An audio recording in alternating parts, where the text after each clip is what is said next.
the three-pointer. Carolina wins it.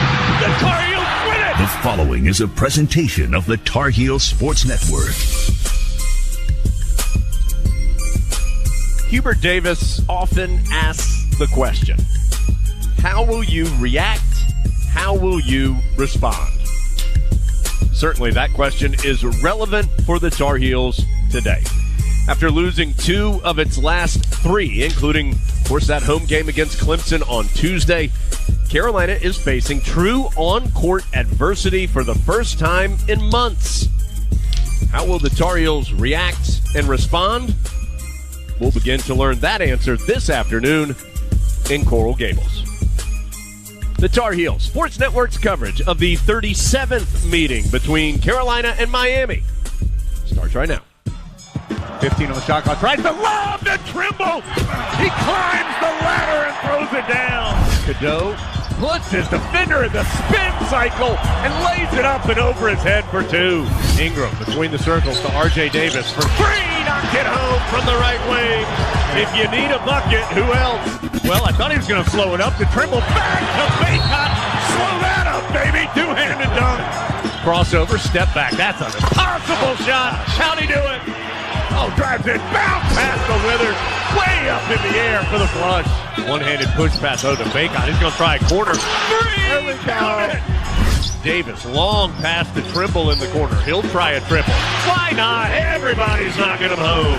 Back to Davis. His 3 at the horn. Count it! Davis swishes it home at the buzzer. The Tar Heels Sports Network is on the air with Carolina basketball. This is Dave Nathan. After winning 9 straight ACC games, the Heels have dropped 2 of their last 3.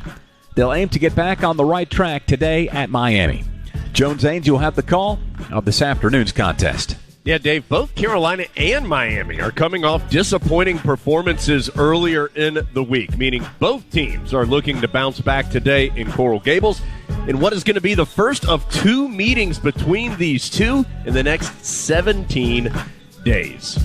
Our analyst this afternoon, Marcus Ginyard, a part of 2 ACC championship teams at Carolina, on the 2009 national championship team, played more than a decade overseas. Jones, it is beautiful here in Coral Gables, sunny and warm, but excited to see the cold-blooded Tar Heels get back on track. Nice. We've got all those storylines on the Reed's Jewelers pregame show, plus Julius Peppers tells us about the players who made him an NFL Hall of Famer. We'll bring you an interview with head coach Hubert Davis and comments from Jim Larinaga. Marcus Ginyard and Adam Lucas answer your questions about the Tar Heels, and we'll check on scores from around the country, too. All of that and more is coming up as we count you down to tip-off between the Tar Heels and Hurricanes from Miami. This is Carolina basketball from Learfield.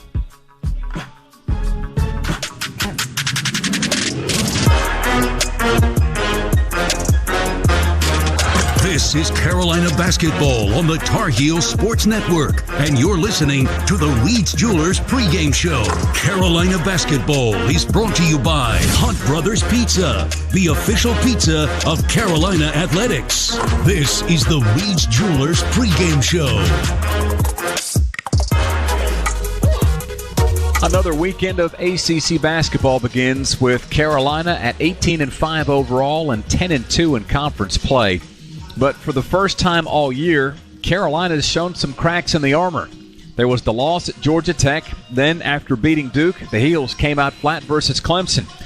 Jones, if nothing else, the last week has shown us that Carolina can be as good as any team in the country, but is also capable of being beaten by teams in the middle and lower tiers of the ACC. Yes, and a couple things to that point. I do think Carolina is a very good team. I mean, I think we've seen that, at least in my opinion, to this point of the season, that probably on a national level, Connecticut and Purdue have proven that they are the 2 best teams to this point. I think Carolina is very much in that conversation in the group of teams that would be next when you're talking about the Arizonas and Duke and Carolina and some Houston and Kansas and some of these other teams that are very good. But we've also seen that this is not a finished product. And Marcus, a couple things about that game on Tuesday. One, the Tar Heels didn't have Seth Trimble. And while that wasn't the only reason the Tar Heels didn't win, we know there were plenty of reasons. I do think this team's strength is in its collective, and I'm not talking NIL collective. I'm talking the collective kind of group of guys is what makes this team good. There isn't a Vince Carter out there. There isn't a Tyler Hansbrough out there who's just like, you know that he is one of the best players in the country. Now, R.J. Davis having a terrific year, but I think Carolina's strength is when it's at its full capacity, and the Tar Heels need to play at least close to their full capacity, I think, to have a chance to consistently win. And that's not a bad thing. But I think we saw on Tuesday night when they were a player down, things got out of whack a little bit. They didn't start the game well, and all those things added up to the Tar Heels not having the result they wanted on Tuesday night. Absolutely. And while I do agree with you, Jones, that this team does, its strength is in its collective, I do still feel a little bit worried about that performance just because I didn't feel the energy was there. I feel like the intensity was there, in no disrespect to Seth Trimble, but he shouldn't control the intensity of everybody else out there, right? And so I'm just looking for this team to come out and respond. As Coach Davis has talked about, how are you going to respond? I just want to see that intensity level be at a higher level. Oh, there's no question, Dave. I mean, anybody who was in the Smith Center, anybody who listened to the game, anybody who watched the game could tell that the Tar Heels were not on their game in the first 5 minutes of that contest. And credit to Clemson for taking extreme advantage of it. The Tigers were 7 of 8 from the field, made their first 3 3-pointers. And, it wasn't 8-2 or 6-2. It was 15-2, and that's hard to come back from. And so it was both Carolina not being ready to play, which is unusual for this group. And, I mean, we understand the outside factors that led into that. But it was still surprising with this veteran group to see that happen, and then Clemson took full advantage of it. Okay, so as we flip the page to today, the numbers, fellas, tell us to expect a high-scoring game with both the Tar Heels and Canes scoring right around 80 points per contest. Yeah, and for the Tar Heels, I do think if there's one overarching concern, it is just Carolina's ability to consistently shoot from the outside. Now, the Tar Heels have still found ways to score at a high level. They get to the free throw line as well as anybody in the ACC, and one of the best teams in the country in that regard. Armando Bacot is coming off back-to-back just terrific games where he scored a total of 49 points in those 2 games. So we know that Carolina has different ways that it is able to score.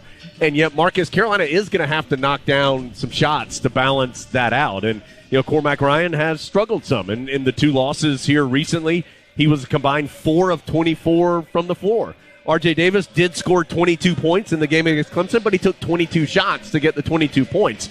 And so that's going to have to just be a little more consistent, I think, for the Tar Heels to reach their ultimate height this season. There's no doubt that there needs to be more consistency, with their shooting, especially from deep, and just certainly hope that Cormac can find it here. He has been up and down a little bit there, but ultimately when you think about this game, you got 2 high-octane offenses. For me, especially, being the player that I was, I'm always just thinking about how do we defend better, because ultimately that's where I think you need to hang your hat, because there's going to be days where you don't shoot the ball very well, and just being able to get through those moments and to stop the other team, make it difficult for them to score, I think ultimately gives you the best chance to play later in the year. And, Dave, after Clemson started 7 of 8, the Tigers shot, I believe it was 33% the rest of the game. So, I mean, Carolina, after that first couple of minutes, was pretty good, actually, defensively. Now, would they have liked to get some defensive rebounds and not allow some second chance opportunities?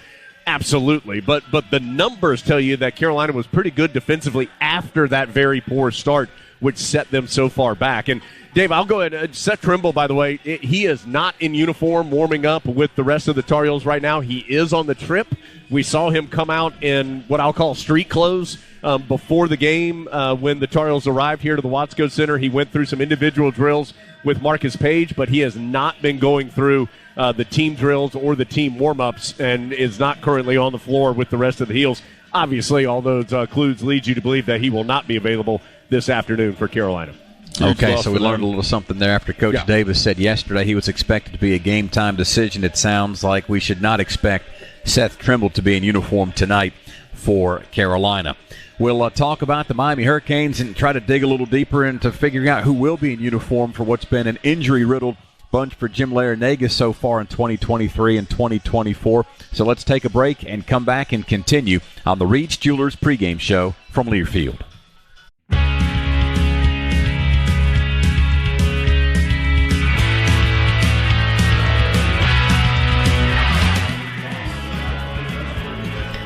Tar Heel fans, Food Line is the proud sponsor of the Score to Give More program.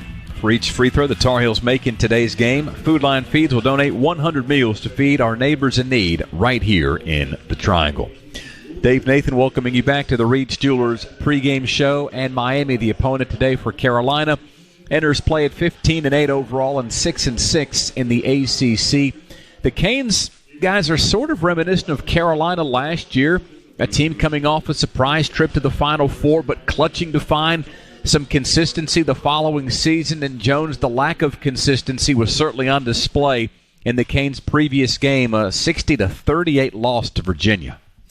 Yeah, and just real quick, Dave, we did get official word on Seth Trimble. I think that came out while we were talking about Seth, that he definitely is out today. So as we expected and as we thought, he will not be available today for Carolina. But to your point about Miami, yeah, it's been a head-scratching season, I think, for the Hurricanes to this point because, you know, Marcus, there are some very clear talented pieces on this Miami team. I mean, Nigel Pack, who had such a terrific season a year ago, in his first year with Miami, is back. Norchad Omier, preseason first-team All-ACC, and he's having a terrific season. Matthew Cleveland, really good player for Florida State, went into the portal and came over to Miami. And then some guys who had either, if they were maybe the fourth or fifth option on the floor last year or they were an option off the bench last year, have been elevated to larger roles this season. But you figured that they would be roles that they would be able to inherit. It just, for whatever reason, hasn't come together, and that word consistent, I think, is a good one, on a consistent basis. I think what's so dangerous is that, yeah, Miami can put up 38 in a game against Virginia. They had a game, for example, against Clemson earlier this year where they shot 75% in the second half and scored something like 60 points in the half. So it's a team that's hard to get a read on, and you could see anything between having a really ugly game or they could look like the Harlem Globetrotters out there. Yeah, I think you're right. You know, this is a very talented team, and they have not been consistent. But, again, that's what makes me a little bit worried. You know, what team are you going to get today? I don't think you're going to get the team that goes 2 for 20 from the three-point line like they did against Virginia, but maybe you do. But they certainly have the talent. They're certainly well coached, and this is a team that has the pieces, and we'll just see if they put it together tonight. Yeah, Dave, your point about Carolina a year ago and the similarities, I do think is a good one.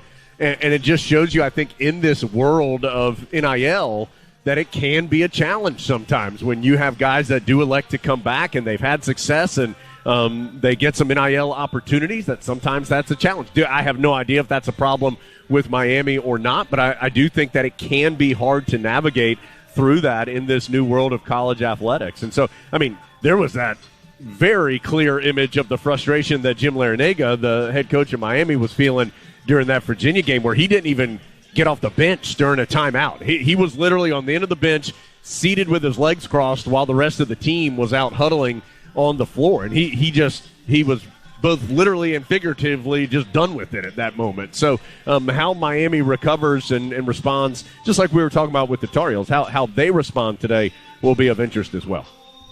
Both teams trying to bounce back after tough losses, albeit in very different ways, as the Tar Heels are on the road in South Florida to take on Miami. A team, guys, that's really good on the glass. Miami fifth in the ACC in rebounding margin and chief among the guys that get on the boards. You mentioned him earlier, Jones. It's Norchad Omier. Yeah, and he is similar as far as the type of player. He is more physically gifted than who I'm about to say, but he's similar to Shefflin from Clemson, just in the fact that he goes after everything on the glass, maybe a little undersized height-wise for somebody who's a terrific rebounder, but it is, with him, Marcus, it's a lot of effort. He uses his body well. He's just one of those guys that you can tell kind of naturally knows how to box you out or move you out of the way, and he does a really good job with that. You know, that's a very interesting point that you made about him and Scheffler. When I saw him out here warming up, I was actually a little surprised looking at his numbers and looking at his size. And so I think that, you know, what you said about him just kind of having that knack for the ball and being able to get there, makes a ton of sense. And it's certainly going to be a load for us, and we're going to have to find a way to neutralize him on the boards today. And he did not have a great game against Carolina last year. He was in foul issues, was only 1 of 7 from the floor. And, of course, Miami still won that game in Chapel Hill. And, Dave, Miami's won the last 2. against Carolina, including just a one-sided affair here in Coral Gables 2 seasons ago when they won by 27 points. So actually it was 28 points, excuse me. So Carolina certainly would like to find some success. This is a series that Carolina has controlled, but here in recent history, Miami has gotten the better of things against the Heels. And if the Tar Heels want to flip the script today at Miami, we talk about individual matchups with guys like Omer. Collectively, how does Carolina's defense affect Miami, especially on the perimeter? Because nobody guards the three better than the Heels do in the ACC, but few teams shoot it better beyond the arc than Miami. Yeah, and Marcus, I think that is going to be one of the keys to the game, because Miami will spread you out, and they have a bunch of guys who can hurt you from the perimeter. And with Trimble not being available, you lose your best perimeter one-on-one defender. So, that's going to put an onus on not only R.J. Davis and Cormac Ryan, but you got to figure Paxton Wojcik's going to play some more, and he came in and gave Carolina good minutes against Clemson.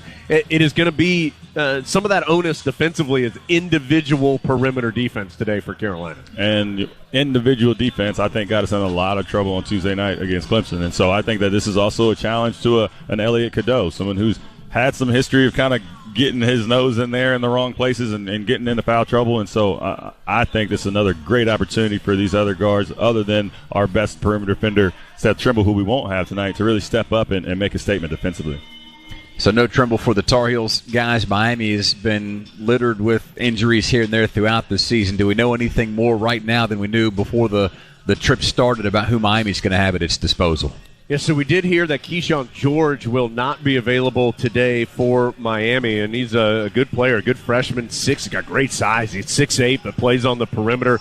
He had been starting the last several games for them, and had really started to come into his own here a little bit, but got word from some personnel from Miami that George would not be available today. So a guy who has been a starter some, and if he wasn't starting, had been one of their first players off the bench, will not be available per a Miami official for the Hurricanes this afternoon. All right, the Tar Heels in Coral Gables to take on Miami. And after a break, we'll keep up in touch with Marcus Ginyard. Adam Lucas will join us. Jones will slide over into the Continental Tire Coaches Corner to talk things over with Coach Davis. It's all a part of the Reed's Jewelers pregame show, and we come back after this from Learfield.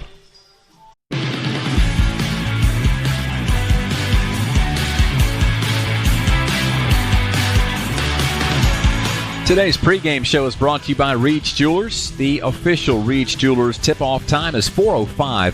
Reed's Jewelers, your home for fine Swiss timepieces, beautiful diamonds, and the world's most luxurious jewelry brands. That's Reed's Jewelers, trusted with life's moments. Visit your local Reed's Jewelers or Reeds.com. Let's get to our Carolina Q&A segment. And Marcus, our first question comes from David Walters. It's a good one here. David says, it was great to see you there when Tyler Hansbrough was honored last week. What is it about your class that made you guys so close and stick together for all these years? That is a great question, David. I think that when we all came into school, it was just at a time where the purity of why we were there was just at a different level. We were there because we wanted to be a part of an incredible program and an incredible tradition. We wanted to add to that. We felt motivated to do that, and in order to do that, we knew that we needed each other, and it just kind of created a bond that's still very much alive today. All those guys were group chatting. We were joking before the show, looking at some of the texts coming through. It's just an incredible relationship that we've built over the years, and it was a huge part of why we were successful while we were in school.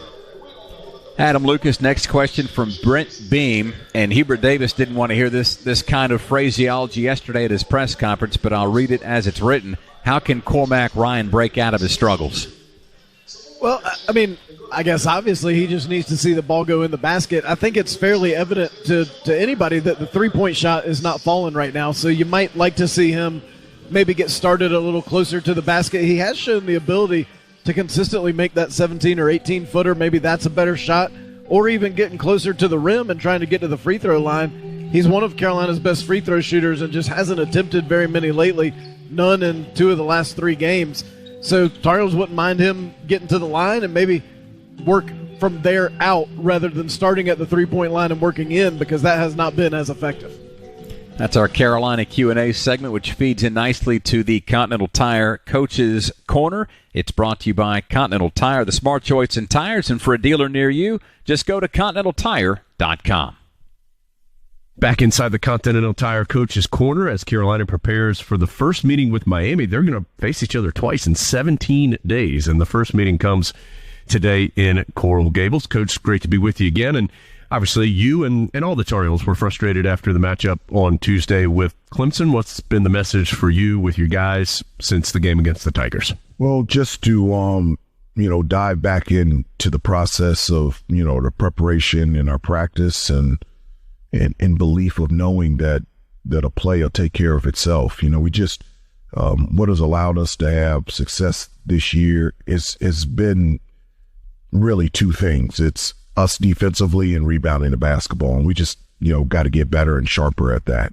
Just the attention to detail just wasn't there for whatever reason this past Tuesday, and just have to be better, especially defensively, boxing out, and, the discipline and details that, we have talked about all year that allowed us to win 10 games in a row. You have to continue to do that throughout the rest of the season. Coach, to that point, I would think those details particularly come in play near the end of the game. You guys came back and tied it at 70, but then had some possessions that didn't go the way you wanted. Yeah. I mean, we tied 70-70, and in that possession, we had 3 turnovers. We fouled them twice, and those are things that you just can't do down the stretch. I mean, in practice every day, almost every day, we go through a tie score with 3 minutes to go. And just to highlight the importance of tightening the screws of all the little things, the simple things that you have to do in order to pull away and win. And we've done it a number of times this year, and those are things that are expected to do consistently the remainder of the season. He didn't have Seth Trimble in the game on Tuesday. That allowed Paxton Wojcik to come in and play more than 20 minutes in the game. Felt like he gave you a nice spark off the bench. Yeah, he really did. I thought Zayden did as well. Just the energy and enthusiasm out there. And, I'm an effort guy. Guys, everyone makes mistakes, me in the front row included. And, it's just, I'm always looking at effort, and Pax did. I mean, he played hard, really hard defense, was attacking on the offensive end, was able to hit a 3, get to the free throw line. The 22 minutes that he played, I thought was really helpful and beneficial to us. Coach, this is a team that, of course, has a lot back from a squad that made it to the Final Four a year ago. They're going to be disappointed with their last result on Monday from this week against Virginia. This feels like a very dangerous Miami team that you'll see this afternoon. It is a dangerous team. They're very talented, and you mentioned they've, got players back from, their Final Four run, and it's a team and a program that, expects to be successful, and so we do too. And anywhere that we go, it's going to be sold out, and it's going to be the game. And our guys understand that. And, we have responded really well on the road this season. And we're looking forward to the challenge of playing a Miami team on their home floor. They seem to really stress their opponents with multiple guys who can score on the perimeter. How does that challenge your defense this afternoon? Well, I mean, you have to win your individual one-on-one matchup. Nigel Pack is, he can score many different ways, off the bounce, off the catch.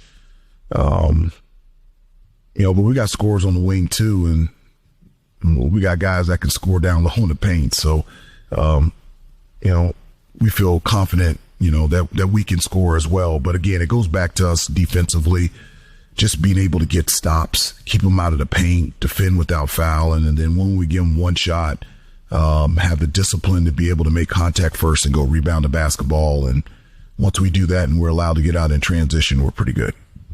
Two good teams going at it this afternoon in Coral Gables, Carolina and Miami. Coach, as always, thank you for your time and best of luck today. Thank you very much. I appreciate it. Okay, that's part 2 of the Continental Tire Coach's Corner. We've got our keys to the game after we pause 10 seconds for a station ID. Down the lines on the Tar Heel Sports Network.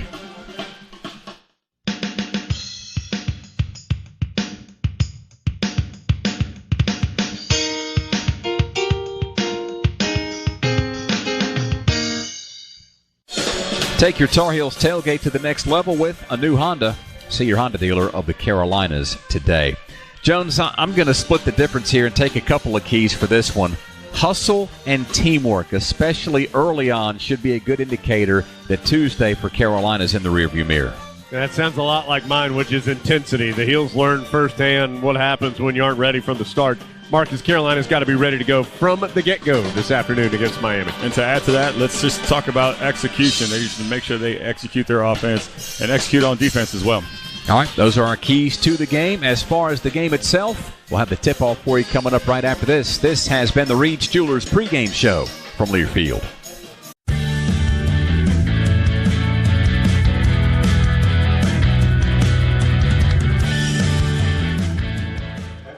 Let's get to the starting lineups presented by Coors Light. Coors Light, made to chill, an official beer of the Tar Heels. We'll start with Miami. They're 15-8 overall, 6-6 in conference play. Jim Larinaga, longtime head coach at the college level, his 40th year overall, including his 13th here in Coral Gables. He's won 63% of his games with the Canes and better than 60% of his games overall. Miami starts 4 guards. That includes Nigel Pack, the 6-foot junior from Indianapolis. Originally started his career at Kansas State. He's in his second season at Miami. He's averaging 14 points and nearly 4 assists per contest.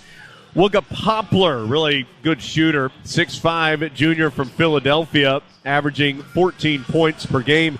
He is Miami's best three-point shooter at nearly 44%. Really good defensive player, Bensley Joseph, 6'2", junior from Arlington, Massachusetts.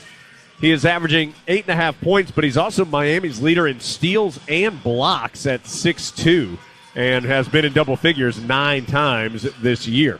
Fourth guard is Matthew Cleveland, the Florida State transfer, 6'7", junior from Atlanta, averaging better than 14 points and 6 rebounds per game. Both his points and rebounds are ranked 16th in the ACC coming into the weekend. And the lone big man is Norchad Omier, listed at 6'7", and even that might be generous. The junior, originally from Nicaragua, started his career at Arkansas State, where he was the Sun Belt Player of the Year, then made his way to Miami last season, and he is the leader for the Canes in points at 17.6 and rebounds at 9.8. Now for the Tar Heels, 18-5 overall, 10-2 in conference action. Still in first place in the ACC, but only a game ahead of Virginia, a game and a half ahead of Duke, and looked like the Blue Devils were going to beat Boston College, so that would get Duke a half game closer should that be the final. So a big one certainly for the Heels today. Still ranked third in the AP and coaches poll. Hubert Davis in his third year as the head coach of his alma mater. No change in the starting lineup. Elliot Cadeau, 6'1" rookie from West Orange, New Jersey. Just 9 of 34 shooting in the last 4 games for Cadeau, and had just 1 assist and 2 turnovers against Clemson, stopped a streak of 8 consecutive games with 3 or more assists. R.J. Davis has taken 101 shots in the last 5 games, and why not? He's the ACC's leading scorer at better than 21 points per game. Cormac Ryan, we talked some about his struggles, the transfer from Notre Dame against Georgia Tech and Clemson. Those 2 recent losses, 4 of 24 from the floor, 3 of 16 from 3, and no free throw attempts in those 2 games. Harrison Ingram, 12.5 points, 9 rebounds per contest. He's the ACC's 4th leading rebounder. He's number 12 in the conference in steals. The junior is from Dallas, Texas originally. And Armando Bacot, 6'11", graduate student from Richmond. For Armando, it's a double Carolina record today. His 155th start. That's the most ever in Carolina history. His 156th appearance. So that's the most in Carolina history. So no player has played in more games in his Carolina career than Armando Bacot. He is averaging 14 points and 10 rebounds per game. Duncan Uniform Report. Time for the tip-off. Let's get back to buzzer beaters, blocks, bounce passes, and most of all, Duncan. Welcome back, Tar Heel fans. America runs on Duncan. Heels will be in their road Carolina blue unis, white numbers, letters, and trim. The Argyle down the side of the jerseys and shorts. Miami in a very tropical uniform today with white. It's based white, of course, but the trim is multicolored. Miami on the chest is multicolored. The numbers are in orange. It'll be Omier and Bacot to jump it up. Bacot slaps it into the backcourt, and Carolina will have the ball first. Heels moving right to left as we see it here in Coral Gables. The officials, Bill Covington, Tommy Morrissey, and Paul Zelk. As Cadeau bounces to Baycott, crosses the court, right corner to Ingram. His three is too strong, and Miami with the rebound. It was open, but was just a little long out of the hands. O'Meara, pump fake for three on the other side. Now tries to back in. His tough turnaround against Baycott won't go from right of the lane. Rebound goes to Ingram. Carolina pushing the tempo. Ends up to Cormac Ryan in the right corner, but he'll reset it back out. No score. Each team's had the ball once, shot it once, missed it. R.J. Davis between the circles, backs up against Bensley Joseph. Bounce pass on the left side to Cadeau. Now to Davis. Ooh, a nice little hesitation, gets him by, kicks it in the corner to Cadeau, but Cadeau stepped on the sideline as he started his move. So a turnover gives it back to the Canes. Some good ball movement, Marcus, but nothing to show for it. Not yet, but hopefully they keep that intensity moving. Carolina moved the ball crisply on both possessions, but a missed shot and a turnover thus far. No score, 1 minute in. Miami with its second possession of the ball game. High weave for the Canes, ends up to Nigel Pack. Pack pulls up at the right elbow and knocks in the jumper. Pack shooting 41% from the floor, 37% from behind the arc. Gives Miami the first bucket. It's 2-0. Ingram, kind of a wild pass, ends up into Cadeau's hands. He drives, kicks it right back to Ingram. His jumper good from right of the lane for two. That was about 17 feet.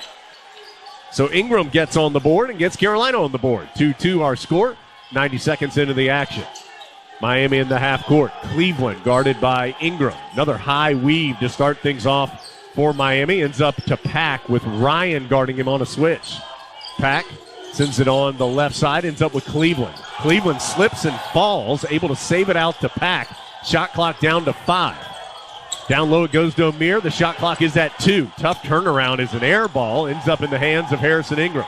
Ingram almost carried it, but was able to keep his hand on top of the basketball as he was fumbling with his dribble. He'll drive, send it to Cadeau. Wide open for three, but missed it off the back iron. Offensive rebound, though, goes to Baycott. He's in a heap of trouble. Out to Cadeau. Extra pass, R.J. Davis. His three is good from right in front of the Miami bench. Some more good ball movement after that offensive rebound. Good job by Baycott not to push it either. He had 4 guys around him. Kicked it out and was able to get a clean look for Davis. O'Meara will try and answer the three. He cannot, but the long rebound goes to Bensley Joseph, but his putback is blocked by Harrison Ingram. Carolina with the lead and on the run. Cormac Ryan hesitates, drives. He is swatted from behind by O'Meara.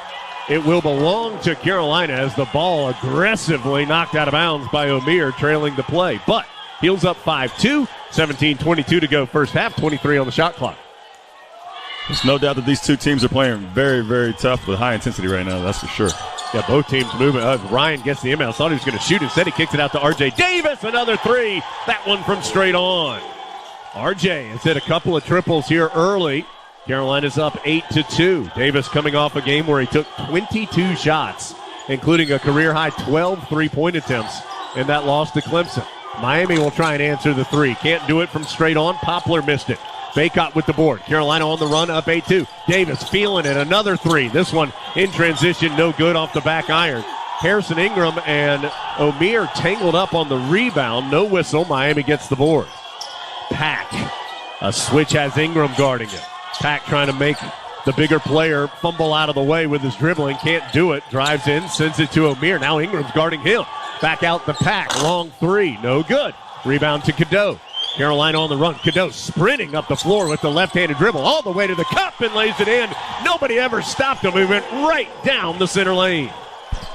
Cadeau's first bucket makes it 10-2 Carolina with 16-18 to go in the first half. What a drive by Cadeau. Just head up the whole time. Never stopped. Switch on the perimeter has Baycott guarding Cleveland. Cleveland to the left of the lane. Baycott doing a really nice job moving his feet. Forces him to pass it to O'Meara. O'Meara jump stop against Ingram. They're just slamming into each other as O'Meara eventually hooks it in. 10-4 the score. Carolina up 6 as Jalen Withers will come to the scorer's table for Carolina. Cadeau on the drive. His runner, good. Nothing but net. Cadeau back-to-back buckets. Started that play off at the right wing. Drove into the ACC logo and hit the runner. 12-4 Carolina, matching its largest early lead here of 8 points. Little different Tar Heels out of the locker room than we saw on Tuesday for sure. Pass to O'Meara. Boy, looked like he may have traveled. No whistle, but he does miss the shot as he was in heavy traffic. Carolina on the run. Cadeau looking down low to Baycott. Not there. Goes left corner to Cormac Ryan for three. Nothing but net. Timeout Miami. Jim Larinaga furious with his team. Carolina on the other side fired up as they've hit 3 early threes. It was 15-2. Clemson led Carolina the other night in Chapel Hill. Tar Heels lead this 15-4, including a 15-2 spurt after Miami scored the first bucket of the ball game. Carolina scored on 6 of its last 7 trips down the floor, and they lead it by 11 early in Coral Gables. 15-18 to go first half. Heels 15, Canes 4 from Learfield.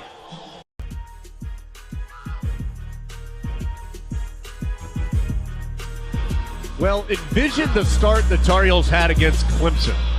Now go 180 degrees from that, and you've got the start here today in Miami. Carolina looks engaged and active and leads it 15-4 with 15-18 to go first half. Long way to go, but a great start for Carolina. It's a new season at Kohl's with everyday styles at great prices. You can get more of what you want for less. Find go-tos for going everywhere and perfect picks for your home. Shop Kohl's and Kohl's.com today. That's KOHLS.com. And for every assist today, Harris Teeter is assisting you at groceries today and all season long. Each week, one winner will receive free groceries for every assist. Visit HarrisTeeter.com and look for the Big Four Grocery Assist page to enter today. Marcus, obviously, Carolina is shooting well, 6 of 10, but the ball movement's been impressive, and the pace. Tar Heels are really getting up and down the floor. Well, I think that moving the ball that quickly and moving the ball that well allows you to get those good shots, those good open shots for R.J. Davis, Cormac Ryan, Cadeau getting to the rim. And, you know, while we're talking about Elliot Cadeau, 3 assists already in the first almost 5 minutes of the game. I think that's a great sign for this North Carolina team. Yeah, I told you, he had just 1 assist and 2 turnovers the other night. That stopped a streak of 8 straight games with 3 or more assists. And as Marcus just told you, already 3 for Cadeau this evening. He has checked out. The only sub for Carolina. I told you Withers had come to the scorers table, so he is in. And Cadeau is on the bench right now for the Heels. Miami has the basketball. Carolina up 15-4. Nigel Pack on the drive over to Cleveland. Cleveland, hard drive against Withers. Pivots at the ACC logo, nothing there. Kicks it out. Good defense by Ingram to keep Joseph out of the lane. Joseph tries to drive, backdoor to Cleveland, got free from Withers and lays it in. So Cleveland gets his first bucket. He was the 6th man of the year in the league a couple years ago with Florida State. Comes to his in-state rival and is playing well for the Canes. Baycott on the pick and roll. Caught the pass and had airspace problems because a couple Canes were there and eventually traveled to turn it over. That is the 2nd turnover for Carolina. Miami has not turned it over as of yet. So we'll be Miami ball, 15-6 now our score. And the Canes looking to get a couple buckets put together in a row. No subs yet for Miami as Pack has it out in the giant U logo at the center jump circle here in Coral Gables. To Joseph. Looking for O'Meara down low. Instead, he's going to drive, try a tough step back against Ingram. No good. Carolina will take that shot every time. Joseph just going one-on-one, an 18-foot step back. That did not drop. Heels the other direction. Ingram. His pass tipped as he gets it down to Baycott. Baycott double team. Carolina works it around the perimeter. Back to Ryan. His left corner 3 is short this time and falls into the hands of a Hurricane. It was Wooga Poplar with the rebound. Long pitch ahead to Cleveland. In the right corner, thought he had already dribbled when he was securing the ball, but not deemed so as he dribbles up the sideline. Ends up to O'Meara, checked by Withers. O'Meara gets deep into the paint, gets to the charge circle and scores. Withers just let him go right by him. 15-8. Ingram on the left wing. Down to Baycott. The pass was slow, and that allowed O'Meara to tip it away. Out of bounds. Good effort by O'Meara to try and save it. He dove into the stands, but it went out of bounds before he could get there. Well, we were talking about individual defense in the pregame. Withers has come in and had 2 guys beat him here. He's got to lock in a little bit here defensively. And before those 2 possessions, I thought North Carolina was doing a great job of putting a lot of pressure on the perimeter, not letting them get inside. That one backdoor cut by Cleveland, but otherwise, for the most part, doing a much better job defensively this game. 13:30 to go. Carolina 15, Miami 8, but the Canes have scored the last 4 points of the ballgame. First sub of the game for Miami, A.J. Casey has checked in. Harrison Ingram, tough spot to inbound it. Gets it out to the timeline to R.J. Davis. Davis trying to use a high screen from Baycott. Miami double teams him, so Baycott rolls away, gets the pass from Withers, and hammers it home. Nice look by Withers as Davis had the double team coming, passed it to Withers, who fired it to the rolling Baycott for the two-handed flush. 17-8. Carolina by 9. Largest lead early has been 11 for Carolina. O'Meara on the perimeter for the Canes, checked by Baycott. Crossover dribble, gets some space. His shot is altered, though, by Baycott. Loose ball tipped around back to O'Meara, and then he's stripped by Baycott. O'Meara stares down Paul Zelk, the official, wanting a call. Carolina the other way. Ingram, transition three. Count it from the left wing. Ingram has 5. Carolina's made 4 3-pointers. It's 20-8. 12:37 to go first half. Pack will bring it front side for the Hurricanes. To Joseph. Up top it goes to O'Meara. Baycott swiping at the basketball. O'Meara hands off to Poplar, guarded by Ingram. Uses an O'Meara screen to get to the elbow right. And a foul is called on Ingram. That is the first foul called in the game. And it's on Ingram for tipping the ball away on the perimeter. So R.J. Davis going to get a breather as Cadeau comes back in. So Cadeau, Ryan, Withers, Ingram, Baycott, the 5 on the floor. Another sub enters for Miami. It is Ja'Kai Robinson, who's only played in 9 games this year. Robinson, redshirt sophomore, has only made 2 shots in 7 attempts all season, so not a guy who plays a ton for the Hurricanes. Told you Keyshawn George, one of the top reserves for Miami, as Pack gets free and hits a 3. Pack has 5 early points to pace Miami. Told you that George, as Carolina then turns it over, Withers threw it to where Ingram had been, but Ingram cut away, and Withers just threw it to nobody into the stands. I'm going to finish this comment about George. He is not available today for Miami. He's at the end of the bench, joining his teammates, but not able to play. So after that three-pointer was made, it's 20-11, and then Carolina turned it over. So as another foul on the perimeter, as Ryan, trying to work around a screen, gets called for the foul. So that's 2 perimeter fouls called on Carolina here in the last couple of possessions. There has not been a foul called on Miami thus far. Through 8 full minutes of action, Carolina leads it 20-11, and Miami will have the ball when we return. Carolina's made 5 of its last 6 to keep the Canes at bay. Heels have led by as many as 12, currently up by 9. Tar Heels up 20-11 from Learfield. And even 12 minutes to go first half. Carolina 20, Miami 11. Basketball camps are back. Young men who will be in grades 6 or 7 during the 24-25 school year can apply for a scholarship through their local electric cooperative to attend the UNC basketball school this June. To do so, apply online at ncelectriccooperatives.com/sportscamps. North Carolina's electric cooperatives building a brighter future for people and communities across the Tar Heel state. Let's take a look at these stats presented by Lenovo. Lenovo.com. Lenovo smarter technology for all. Reminder, Lenovo is a global technology leader that has called North Carolina home since 2005. Lot to like here. Carolina's 8 of 13 from the field. In fact, Carolina has scored on 8 of the 11 possessions that it hasn't turned it over. The Heels do have 3 turnovers here early on, so that's a bit of a demarcation against the Heels.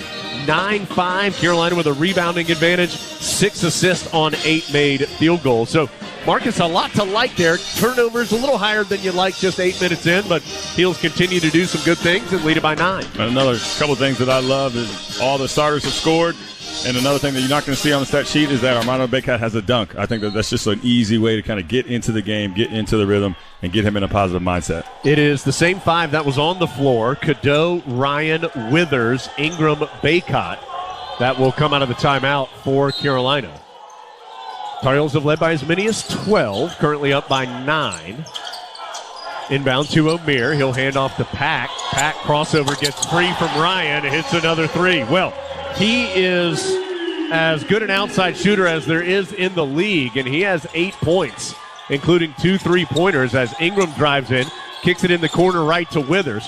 He'll spin into the paint, send it out to Cadeau, who will reset. So Pack with back-to-back threes has cut Carolina's 12-point lead to 6 as Cadeau has his shot blocked by Pack on the drive. Wooga Poplar the other way for Miami. To O'Meara, right back to Poplar. Poplar sends it over to Ja'Kai Robinson on the right wing. He'll hand off to Pack, and a moving screen called on Robinson as he was trying to hand off to Pack and set the screen at the same time. Foul on Robinson is the first call against Miami, and we'll turn it over to Carolina. It will also give the Heels a chance to sub as Ryan and Withers sit down. Davis and Wojcik come in. So Cadeau, Davis, Wojcik, Ingram, Baycott. Pack is 3 of 4 for 8 points for Miami. The rest of the Hurricanes are 3 of 15 for 6 points. Got to handle Nigel Pack. He's one of the best in the conference. As Baycott, double team, lost the ball, but able to recover, get it out to R.J. Davis. Still 10 on the shot clock. Cadeau is going to try a three, way too strong from the left side. Cadeau has made 1 3-pointer since the Bahamas, and 0 of 2 today.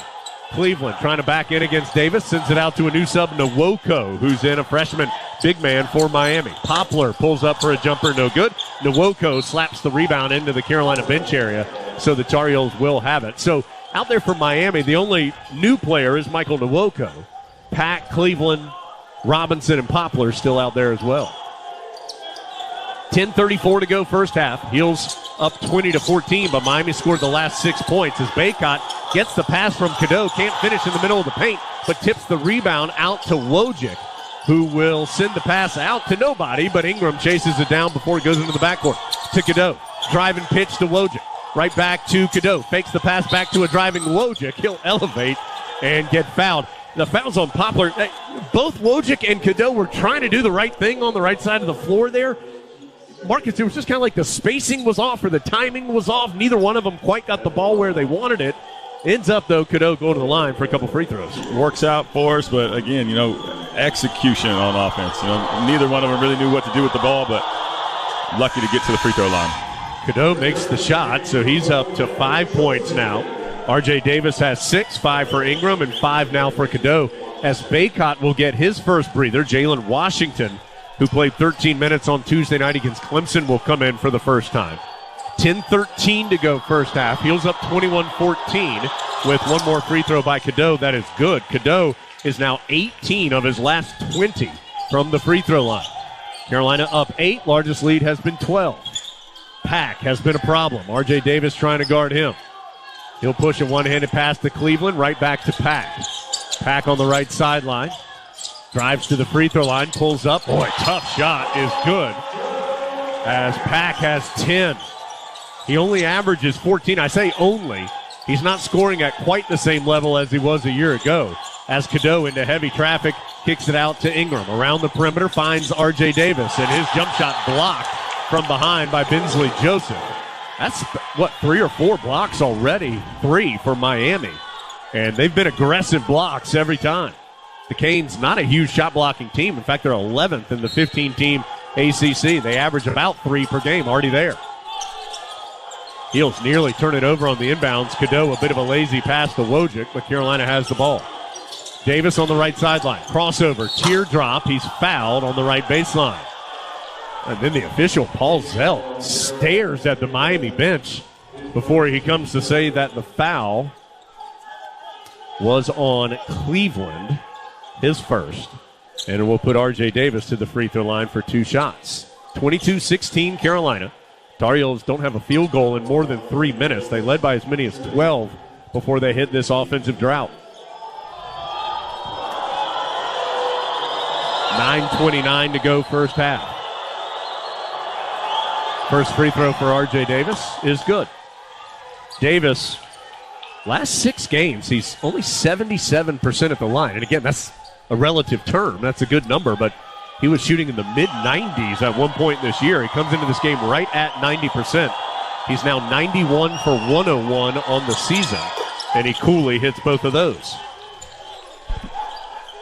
So Carolina back up by 8, 24-16. The scoreboard was late changing here. In fact, it still hasn't changed in the Watsco Center. Now it has. Carolina up 24-16 as Cadeau's going to get called for a foul. as Bensley Joseph got his shoulder around him on the angle drive from the right. And Cadeau's foul will send Joseph, the best free throw shooter on a good free throw shooting team, to the free throw line. Joseph is 31 of 36, so not a ton of attempts this year, but he's only missed 5. Miami as a team is the 4th best free throw shooting team in the ACC at nearly 77%, and Joseph knocks in his first point. O'Meara will return. Nwoko sits down. 24-17, Carolina, 9:17 to go first half. One more free throw on the way for Joseph. Got them both.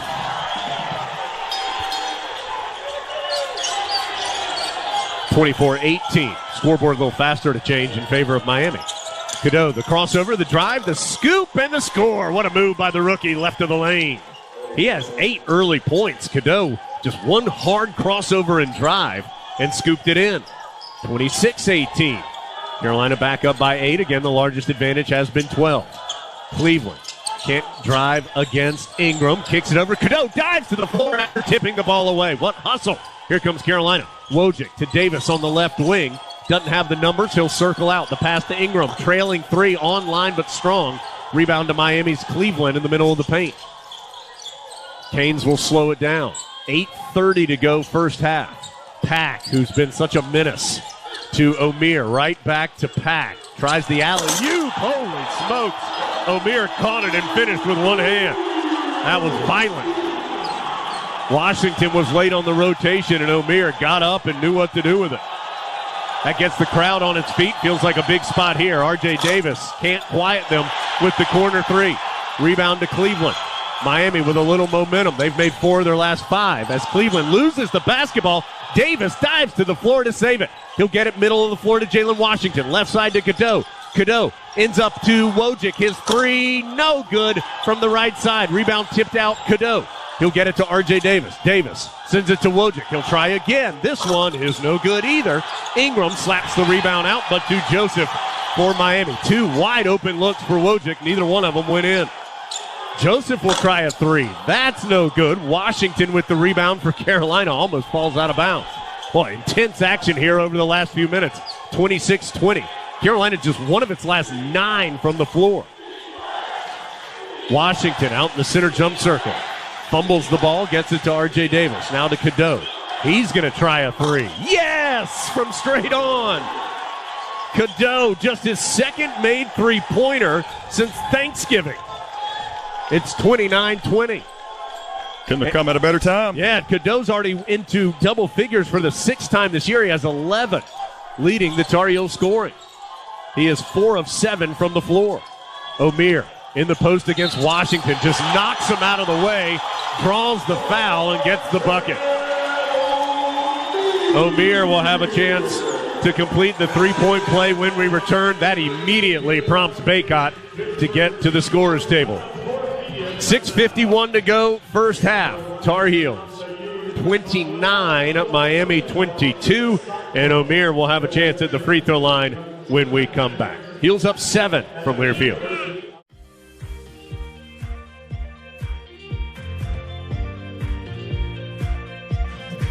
Carolina 29, Miami 22. 6:51 to go in the first half. Heels have led this game by as many as 12, but Miami, 5 of its last 7 from the field, has been able to cut the deficit in half. As low as 6. Once it got to 12, it's currently at 7. For more than 25 years, Top of the Hill Restaurant and Brewery has been a pre- and post-game tradition in Chapel Hill. Handcrafted beer, great food and atmosphere. It's where Tar Heels come to celebrate. For Miami, it's really been 2 players. Pack has 10 and O'Meara has 8.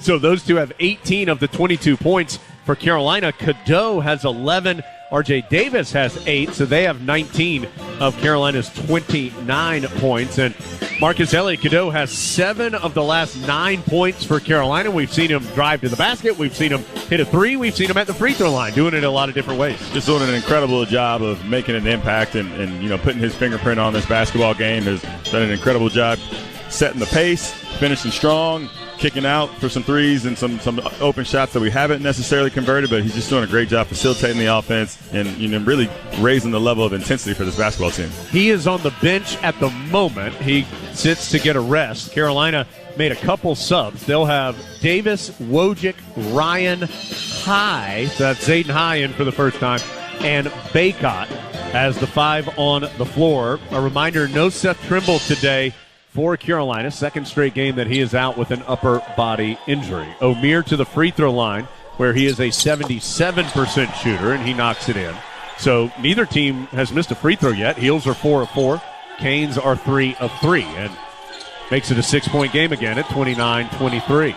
Right corner, it is Wojcik. He'll pass it up the sideline to Davis. Quickly left side or left wing to Ryan. Up top to Baycott, back to Davis. Miami double teams on the high screen. Davis able to pass out of it to Baycott. Baycott's going to try a three-pointer. No good. As then there's a foul on the rebound on High. So that's the first attempt by Baycott since the Wake Forest game. He is 2 of 8 from three-point range this season. 15 of Carolina's 24 shots have been three-pointers so far in this game. That is a lot.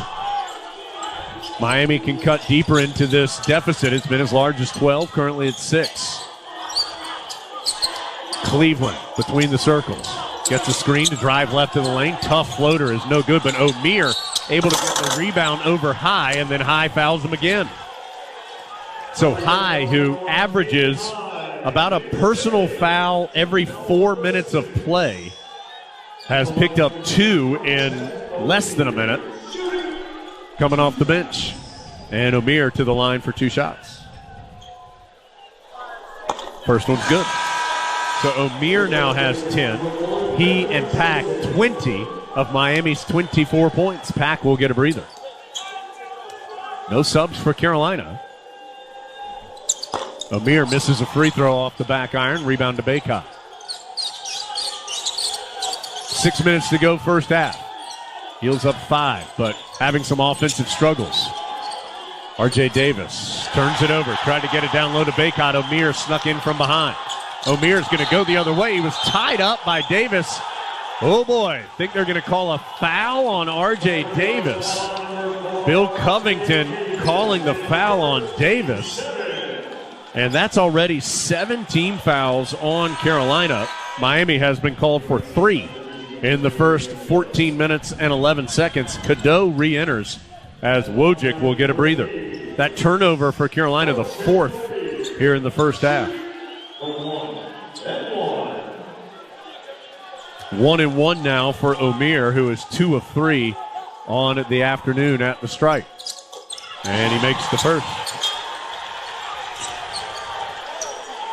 Baycott, by the way, has 5 rebounds today as Omier makes both free throws. So that puts him now at 1,571 rebounds. He passed Tim Duncan for 3rd place all time in the ACC. Carolina, as Cadeau drives in, can't finish. Rebound, though. High swoops in for it, and he's fouled going back up. Well, you've seen a little bit of the yin and the yang here from Zayden High, as has picked up 2 quick fouls, but he also, he goes hard as he got that tough offensive rebound and earned 2 free throws as the foul is called on Cleveland, his 2nd. After Omier's free throws, Miami back within 3.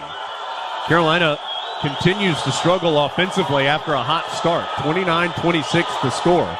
High's free throw is good. He's now 6 of 8 on the season at the strike.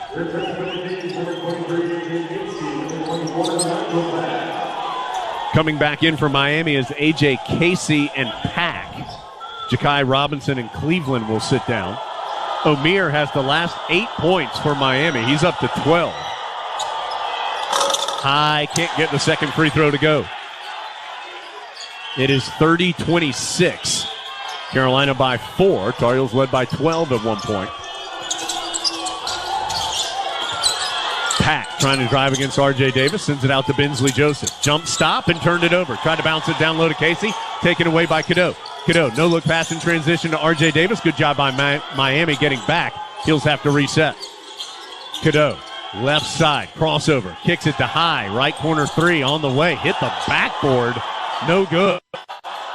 Here comes Miami as immediately Harrison Ingram gets off the bench and immediately Pack hits another three. Pack and Omier have 25 of Miami's 29 points. Canes back within one. Baycott hands off to Cadeau on the right wing. Cadeau, right sideline, passes to R.J. Davis, who answers the triple. Big shot by Davis. He's up to 11, including 3 3-pointers. 33-29, Heels back up by 4. Pack, guarded by Davis on the other side. Tries the alley-oop, broken up by High. Nice job by the freshman. Tips it to Ryan. Carolina heading the other direction. Davis gets deep, pulls up from the ACC logo. It bounces around. No. High with the rebound. Can't get the stick back to go. Here comes Miami. They're running now. 3-on-2. They try the alley-oop to Casey. Too strong, but he saves it to keep the possession going. Out to Pack. Pump fake. 3-pointer. You know that one's going in. Pack has 4 threes and 16 points here in the first half. He is 6 of 7 from the field, 4 of 5 from 3. 3:45 to go. 33-32 Carolina. Ingram's been waiting to get into the game for a while for the Heels. Cadeau to Ryan. He'll try the 3-pointer. No good. Miami can take the lead. Carolina has taken 18 3-pointers. Poplar runs over Ryan, and it's going to be a chance for 3. Poplar makes the bucket, and the foul called on Ryan is his second. Wheels coming off for the Heels here late in the first half as Miami now leads it 34-33. They'll have a free throw when we come back from Learfield. Carolina just 3 of its last 17 from the floor after starting 8 of 13 shooting, and that miserable offensive stretch combined with some hot shooting for Miami has the Hurricanes now on top after the Tar Heels led by 12 at 20-8. Since then, Miami has outscored Carolina 26-13, and they lead it by 1, 34-33, and Poplar will be at the free throw line to try and complete a 3-point play. Our broadcast presented in part by Allen Tate Realtors. Whether you're buying, selling, relocating, or seeking financing or insurance, Allen Tate can help. Allen Tate Realtors, the #1 realtor in the Carolinas, with more than 70 local offices and a proud partner of Carolina Athletics. Again, that North Carolina Farm Bureau scoreboard reads 34 Miami, 33 Carolina. Brought to you by Farm Bureau Insurance, helping you is what they do best. The 4 3-pointers that Nigel Pack has made, already the second most that he has made in a game this season. He is coming off a game against Virginia where he had 2 total points. He was 0 of 8 from the field, 0 of 5 from 3, 2 of 2 at the free throw line. He is now 6 of 7 shooting, including 4 of 5 from 3-point range. He has 16. Omier has 12. That's 28 of the 34 points for the Hurricanes. Meanwhile, Marcus, Carolina has settled for 18 3-pointers. 18 of the 30 shots Carolina has taken have been threes. I can't imagine that's the execution that Coach Davis wanted to start this half here at Miami. North Carolina just got to do a better job of running their offense and getting the shots that they want. Armando Baycott shooting a 3, for example, I can't imagine it's something that this basketball team wants moving forward. They need to get to their spots and just get more effective here to close out this first half. 10 of the last 12 shots that Carolina has attempted have been 3-pointers. Tar Heels are an okay shooting 3-point team, 35%, 7th best in the ACC. Free throw's good by Poplar, so it's a 2-point Miami lead. See how Carolina manages the final 3:25. They started hot as Wojcik will come to the scorer's table, but have really struggled. Trying to get it to Baycott down low. He is fronted, can't do it. R.J. Davis dribbling on the perimeter. Out to Cadeau. Cadeau trying to lob it down to Baycott, turned it over. Run out for Miami. Ingram gets back and denies Joseph at the rim, blocking it out of bounds. Great hustle by Ingram, getting back and denying the tomahawk throwdown. As Ryan, who has 2 fouls, will sit down. Wojcik coming in. Inbounds goes to Pack. His fall away on the bases. Goodness gracious. Cadeau forced him into a fall-away 17-footer, and it was nothing but net. R.J. Davis on the right sideline. Carolina down 4 now as Miami's on an 8-0 run and dominating the game. Ingram almost loses the ball and does as he lost it on the baseline, tried to kick it back out and turned it over. Meanwhile, R.J. Davis strips Casey on the other side. He'll get the pitch ahead to Ingram, who'll get the easy left-handed throw down. So Carolina's defense helps calm things down for a moment as they get the steal and the run-out dunk by Ingram. 37-35 with 2:22 to go, first half. Bensley Joseph to Poplar. Wojcik trying to stay with him. That's a tough assignment. Poplar pulls up, misses the jumper. Good box out by Ingram. Allows Baycott to go get the rebound. Carolina down 2 with the ball. 2:05 to go, first half. On the right sideline, it's Davis. O'Meara picking at the basketball. Davis to Baycott, back to Davis. Around the horn, it works to Cadeau. Left wing. Withers comes to the scorer's table for Carolina. R.J. Davis, as they clear out the right side of the floor, he's going one-on-one with Joseph. Pulls up for 3 and switches it home. Davis is 4th-3 of the half. He and Pack for Miami have both put up impressive numbers. Pack with 18, Davis with 14. Carolina has the lead back, 38-37. Tar Heels just opened up that side of the floor and let him work. Joseph pushed off on Cadeau to get free, kicks it over in the corner to Poplar. Now to Casey. Tries to drive against Ingram. Can't do it. High post passes to O'Meara. O'Meara swoops down against Baycott. Pump fake. Gets him in the air. Can't finish. His tip in, though, goes. O'Meara just worked his way by Baycott to give Miami the 1-point lead. 39-38 with 1:05 to play, first half. Cadeau. Top of the key, drives to the left, long pass to Ingram, extra pass right corner to Wojcik, back up the sideline with the pass to Ingram. And he's going to get called for the exact same thing that happened on the other side, pushing off. That's his second foul. Carolina's been called for 9 fouls. Miami's been whistled for 4 here in the first half. That foul on Ingram is his second. He's going to stay in the game with 2 fouls. And 53.5 seconds to go. So High, Ryan, and Ingram all have 2 fouls for Carolina. 39-38 Miami. Pack to Casey. Withers guarding him. Still out on the perimeter. Hands off to Amir. Crossover against Baycott. Boy, just muscled him right to the basket and scored. Amir and Pack have 34 combined points. 41-38. Miami by 3. R.J. Davis weaves through traffic and gets the layup. Scooped it underneath the challenge of Amir. 41-40. Davis up to 16. Hubert Davis urging his team to get a stop, something that hadn't happened very often. Miami shooting 50% this half. Canes up by 1. Clock's down to 6. Well, you know Pack's going to take it. He does the 3 way off the mark. Rebound to Baycott.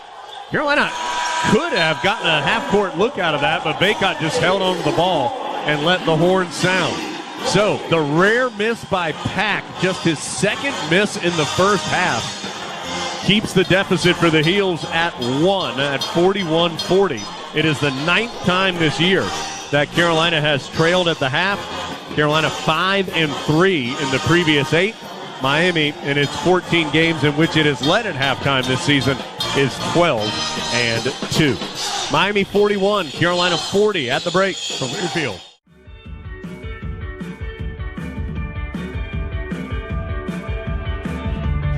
That's it for the Wells Fargo halftime show, brought to you by Wells Fargo, official sponsor of Carolina Athletics. Miami 41, Carolina 40. Let's get to the trusted choice of the game, brought to you by the Trusted Choice Independent Insurance Agents of North Carolina. They want you to stay safe behind the wheel, encourage you to put down your phone while driving, and have a hands-free NC. To learn more and find an agent near you, visit trustedchoice.com/GoHeels. Marcus, what will be important in the second half in your mind for Carolina to get out of here with a win? Jones, for me, I'm thinking about defensive intensity. We knew that O'Meara and Pack were going to have an impact on this ball game. They got off to a hot start. How are they going to respond?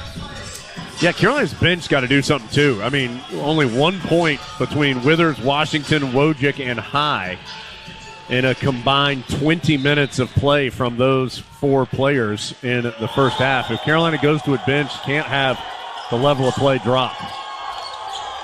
Miami will have the ball first after Carolina won the opening tip and no jump balls in the first half. Poplar, guarded by Cormac Ryan, drives hard into the paint, lost the basketball. Ends up into Cadeau's hands. Cadeau doesn't have the numbers. He doesn't seem to mind as he drives in and has it knocked free by O'Meara out of bounds off the Hurricane big man. So it will be Carolina's ball with 26 on the shot clock. 41-40. Inbounds goes to R.J. Davis. They left him alone in the corner. His 3 off. Missed the left corner 3. Heels going left to right as we see it here in the second half, but it's Miami with the basketball after the miss by Davis. A rare miss. He had a great first half. Cleveland will try a long jumper from Miami. Good for 3. He got it on the left side. Miami's up 4. Last year in the game in Chapel Hill, Miami led by 1 point at halftime and then had a big 13-2 run early in the second half. As the Heels turn it over, Baycott was trying to get the pass inside from Ryan, could not get free as Cleveland misses the spinning layup in transition. Heels get the board. So the Tar Heels trying to avoid a big run here early, currently down 4. Another 3 taken by Ryan. Good in transition from the right side. So each team's hit a 3. It's right back to a 1-point game. 21 of Carolina's 36 shots have been 3-pointers tonight. They've made 8, including 2 by Ryan.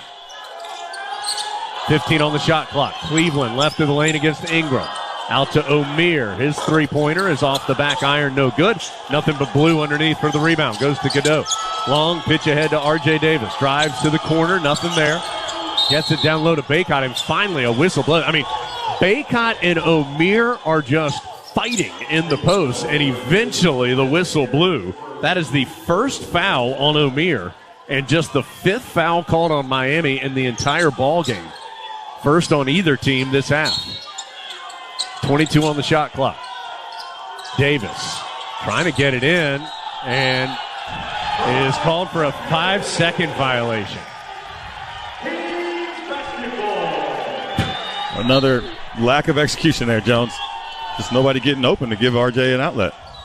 The officials ran into a bunch of fans that were just meandering down the sideline here in Miami. It's a different vibe here in South Beach than most places you go in the league. Wooga Poplar pulls up for a long 2, no good. Strong rebound by Baycott, perhaps his best of the night. He'll get it to Cadeau. Carolina's still down 1, 43-44, and Cadeau turns it over. Tried to loop it into the paint and intercepted by Bensley Joseph. It'll turn into a corner 3 that's missed by Poplar. Tar Heels have had a bunch of turnovers here already this half. They've already turned it over 3 times in the first 2+ minutes of the half. R.J. Davis, center of the floor. Still 44-43 Miami. Each team has 1 made field goal this half. Another 3-pointer by Carolina, and it's good. Ingram from the right side. Got the pass from Davis and knocked it in. So Carolina back on top, 46-44. Hurricanes have it. And Cormac Ryan called for a bump. That's his 3rd. He becomes the first player for either team with 3. High and Ingram have 2 as well for Carolina. Cleveland has 2 for Miami. 46-44. Poplar on the perimeter, guarded by Ingram. He'll pull up for 3, no good.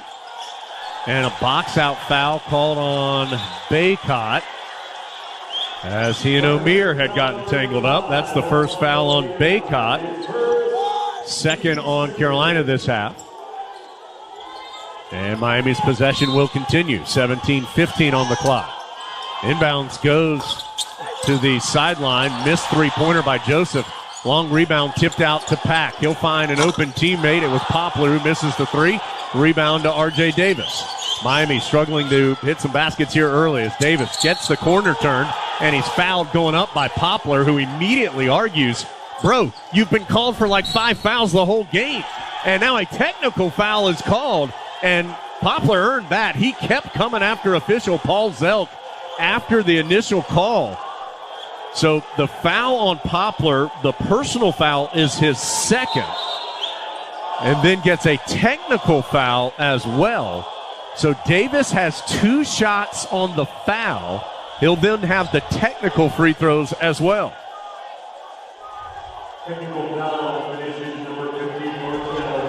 Oh, it's Omier who got the technical foul, and that's a personal foul as well, his second, and a team foul, the third on Miami. So Davis will be by himself on the free throw line, makes the first. 17 minutes to go. Carolina up 47-44. And Davis the second. These are of the personal foul, makes the free throw. And now, those were the technical free throws. Now they're going to bring the players to rebound on the personal foul free throws for R.J. Davis. So the two technical free throws good. And now Davis will have two free throws for the foul that occurred in the course of action. 48-44.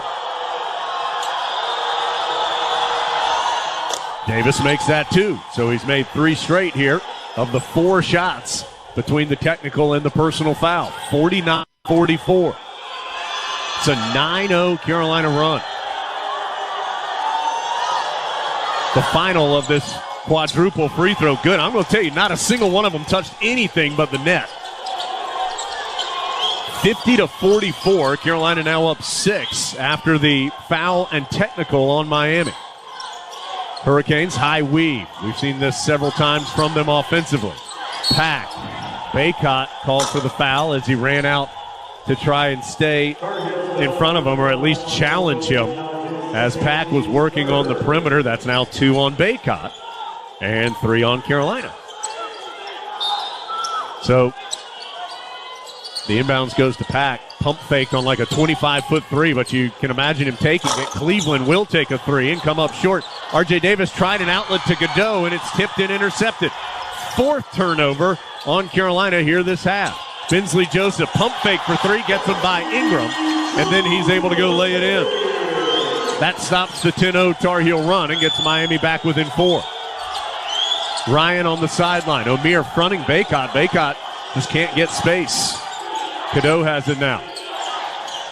Over to Ingram. Extra pass in the corner to Davis. Pump fake. Drive. Jump stop. No good on the basket. Baycott, though, with the rebound and the putback. Just the second field goal for Baycott. And makes it 52-46. Miami crowd wanting a foul. And we're sitting pretty much in the crowd, so we can get a good feel for what they want. Poplar to Pack out near the timeline. Got to guard him even out there. Pack. His pass intercepted. Cadeau gets the steal. He'll get the run-out layup as well. Cadeau with the steal and the bucket makes it 54-46. That's 13 now for Cadeau. He and R.J. Davis and Ingram all in double figures for Carolina. Cleveland on the perimeter for Miami. Push pass to Poplar, and an offensive foul called on Cleveland as he's called for the moving screen after he tossed the pass to Poplar. The foul on Cleveland is his 3rd, so now he and Ryan for Carolina each have 3 fouls. That's up to 4 fouls now for Miami, which is the total they were called in the first half of action. 15:22 to go. Second half in Coral Gables. Carolina 54, Miami 46 from Learfield. Just as Carolina started the first half with a big run, the Heels have started the second half with a big push as well. Trailing Miami 41-40 at halftime, Carolina's outscored the Canes 14-5 to start the second half, including a 14-2 run. The issue for the Tar Heels in the first half was after that occurred, the second half of the first half was all Miami. We'll see how Carolina manages here in the second half. Right now, it's 54-46 Carolina, 15:22 to go.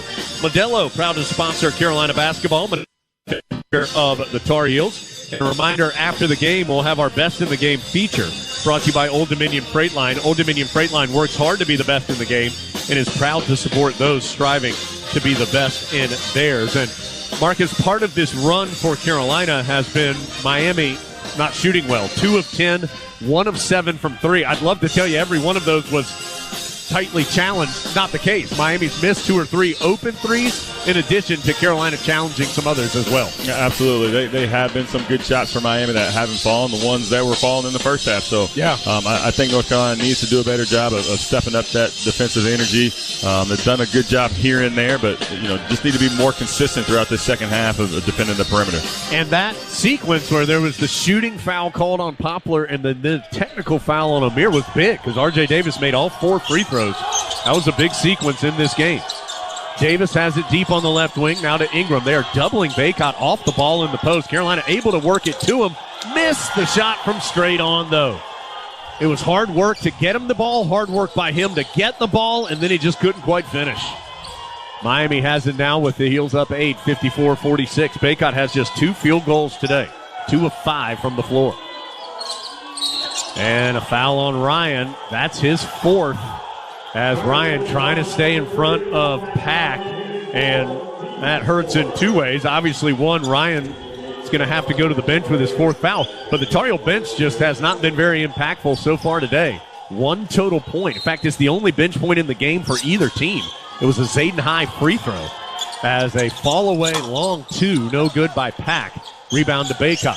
Wojcik, by the way, checked in for Ryan after that foul. Ryan stewing on the bench. Cadeau, a trailing 3, no good. Carolina continues to fire up threes. That's 23 of their 42 shots. Pack tries to lean into Baycott, doesn't get the whistle. O'Meara just bodying Tar Heels out of the way for the rebound, and eventually the foul called on Ingram, and he's frustrated with the call. That's his 3rd, and now 5 already on Carolina. There have been 9 fouls called in this half after there were 13 called in the entire first half. 14:25 to go. So now you got Ryan with 4 and Ingram with 3 for the Tar Heels. Long inbounds for Miami, goes into the backcourt. Pack waltzes front side to O'Meara. Handoff right back to Pack. Davis tips it away. Pack chases it down. O'Meara with 7 on the shot clock. Back to Pack. Pack. Jump stop. Long pass goes into the right corner to Joseph. Gets by Wojcik and finger rolls it home as the shot clock horn goes off. 54-48. Carolina by 6. Got to really watch Ingram with those 3 fouls. Carolina can't afford Ryan and Ingram on the bench with 4. Right now, R.J. Davis has it out on the perimeter. Gets it to Wojcik in the corner. Hard drive on the baseline to Ingram. Extra pass to Cadeau. Pump fake for 3. Right back to Ingram. He'll take the triple. He is fouled on the 3-point shot by Joseph. First foul on Joseph. 5th on Miami. And Ingram, who has taken just 1 free throw in the last 3 games, is going to go there now for 3 shots. As great as Ingram has been this year, the one place that he has been pedestrian has been the free throw line. 57%. Including 7 of 18 in his last 9 games. First one's nothing but net. Sub for Miami. Joseph will sit down, and Ja'Kai Robinson enters the ball game. 13:38 to go. 55-48 Carolina. 2 more free throws coming for Ingram. Got that one too. Ingram's up to 12. Davis with 20, Cadeau 13, Ingram 12, the 3 leading scorers for Carolina. Third one is too strong off the back iron, but Ingram goes 2 of 3, 56-48. Carolina back up by 8. Tar Heels are 11 of 13 as a team at the free throw line. Pack, boy, Davis really working hard defensively against him. And Pack's 3 is blocked by R.J. Davis, saves it to Baycott. He'll get it to Ingram. Ingram trying to start the break, doesn't have numbers. He'll slow it down to R.J. Davis. Whips it down low to Baycott. O'Meara just had him wrapped up. Baycott gets the catch and the finish, but they are not going to allow the basket. O'Meara just was hugging Baycott. I mean, that is frustrating, Marcus, because it ends up actually costing Carolina. The just blatant foul by O'Meara, his 3rd, because Baycott scored on the play. Bill Covington is kind of shrugging his shoulders to Hubert Davis, saying, sorry. 6th foul on Miami. And it will put, as Baycott gets the inbounds, he's going to go up. He'll have a chance for 3 anyway. gets the inbound, scores against Nwoko, and will go to the line.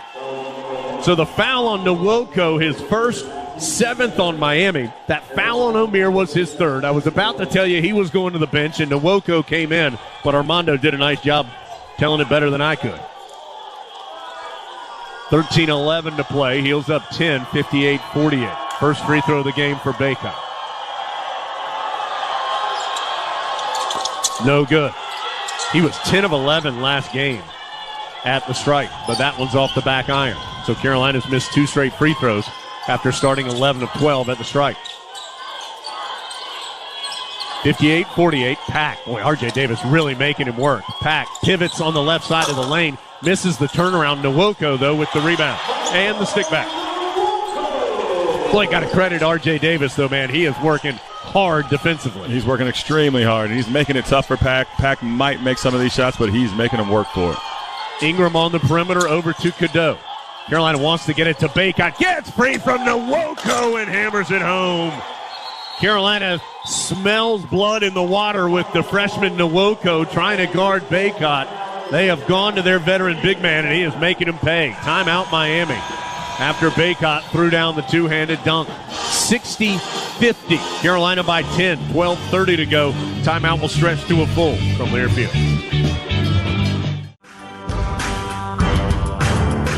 12 minutes and 30 seconds to go in the second half. Carolina has outscored Miami 20-9 in the second half and leads by 10, 60-50. Again, 12:30 to play. We're brought to you by the Good Feet Store. Foot, knee, hip, or back pain, Good Feet Arch Supports are engineered to support all 4 arches to provide pain relief, balance, and comfort. Try them for yourself. Book your free fitting today at goodfeet.com. And by Fairfield by Marriott, part of the Marriott Bonvoy portfolio of hotels, a proud partner of Carolina Athletics. Marcus Ginyard joining me, Jones Angel, here in Coral Gables. We are here in South Florida with Ben Alexander, our chief network engineer, Adam Lucas. You've heard from Adam on air, and he's helping us out with stat work. Dave Nathan in our Tar Heel Sports Network studio. Andrew Allison in our Tar Heel Sports Network studio today as well. Marcus, Carolina this half is 6 of 11 from the field, 2 of 4 from 3, 6 of 8 from the line. Miami's 4 of 16 shooting, 1 of 7 from 3. Those Lenovo stats brought to you by Lenovo, smarter technology for all. What is leading to those good numbers, in your opinion, for Carolina? You know, I'm honestly not 100% sure. I'm glad that we started the second half shooting better from beyond the arc. I also think it's great that Miami has not gotten to the free throw line in the second half. Just love, we were talking about it at the break, Jones, love R.J. Davis's effort as one of the best players in the ACC offensively. Here he is running all over the place, making it super tough for Pack to get going here in the second half. Yeah, he's been working hard. Pack is getting a breather for Miami. Tar Heels come out with Cadeau. In fact, Pack is being attended to off the Miami bench in the home tunnel area right now. We'll keep an eye on that as the Canes almost turn it over. But it is Miami basketball with 15 on the shot clock. Joseph, guarded by Wojcik, stops on the left baseline, drives in, bounces in the right corner to Poplar. Hard drive against Davis. He's stripped. Shot clock is down to 6 as Poplar recovers. To Ja'Kai Robinson. Oh, boy, he makes Cadeau fall down, but misses the jumper, and Wojcik chases down the rebound. Nobody happier that miss than Elliot Cadeau. Tar Heels, next dead ball will be a full timeout. It's still the freshman Nwoko trying to guard Bacot in the post, although now coming to the scorer's table is Omier, and there's a foul out on the perimeter on Robinson for bumping R.J. Davis. That's his second. It is the 8th on Miami, so it will be a 1-and-1 for R.J. Davis, but after this full timeout. So that sequence only took about 45 seconds off the clock. No points scored, just change of possession after the missed shot by Miami. So 60-50, Carolina with the lead. Davis to the line for a 1-and-1 when we return. 11:45 to play. Second half in Coral Gables from Learfield. 11:45 to go, second half. Carolina 60, Miami 50. Great to see a couple former Tar Heels here. Sterling Manley in the Tar Heels section today. Ryan McAdoo is here. Wayne Ellington's here. I didn't see Wayne. We put eyes on Wayne, not my eyes, but one of us, Adam, allegedly saw Wayne Ellington. So we think Wayne is here as well. Of course, Wayne Ellington, part of the Heat organization now after a terrific professional career. Coach Williams is here. Roy Williams in the house as well. So a lot of Tar Heels and some great Tar Heel representation here in Coral Gables, just fan-wise, cheering on the Heels today. Again, 60-50, Carolina, 11:45 to go, second half. R.J. Davis to the line for a 1-1. Blue Cross and Blue Shield is the official health insurance partner of Carolina Athletics. Believes an inclusive community is a healthy community. Here for the Tar Heels, here for all. Couple notes on Armando Bacot. We mentioned that Armando, rebound-wise, has 10 today. That gives him 1,576 in his career. He has passed Tim Duncan for third place all-time in the ACC in rebounds. Shavlik from NC State is second. He has 1,598. Dickie Hemrick from Wake Forest owns the all-time record. Probably not going to be challenged. 1,802 career rebounds. Bacot has also today, with 8 points, has moved past Sam Perkins into third place all-time in Tar Heel scoring. Bacot now with 2,147 points. Perkins had 2,145. Second place is Phil Ford with 2,290. And, of course, Hansbrough, 2,872. Probably untouchable in that scoring record. R.J. Davis to the free throw line, makes the first of the 1-1, so he will get the back half of the opportunity. All of Davis's points here in the second half have come at the free throw line. He had 16 points in the first half. He has 21 now in the ball game to make it 22 with his second free throw, which he does, and he gives Carolina a 12-point lead at 62-50. Cadeau, Davis, Wojcik, Ingram, Bacot, the 5 on the floor. Ryan on the bench with 4 fouls. Seth Trimble not available today. Second straight game with an upper body injury. O'Meara back in, playing with 3 fouls, trying to back in on Bacot. Double team comes. He kicks it out to Bensley Joseph. Push shot 3, no good. Rebound tipped out, but R.J. Davis chases it down. Nwoko slapped it out to the free throw line, but Davis went to go get it. Davis from the corner passes up top to Ingram. His drive and runner. He's fouled at the free throw line as he pulled up really about a step inside that line at the ACC logo and was fouled on the runner. Let's see. So Nwoko, that's his second. 9th on Miami, but that'll be a shooting foul for Ingram. Told you Pack was being attended to off the bench for Miami. He is at the scorer's table, so he'll check in after this first free throw attempt by Ingram. Ingram went 2 of 3 when he was fouled shooting a three-pointer earlier this half. Comes up way short on his first. Pack will re-enter for Robinson.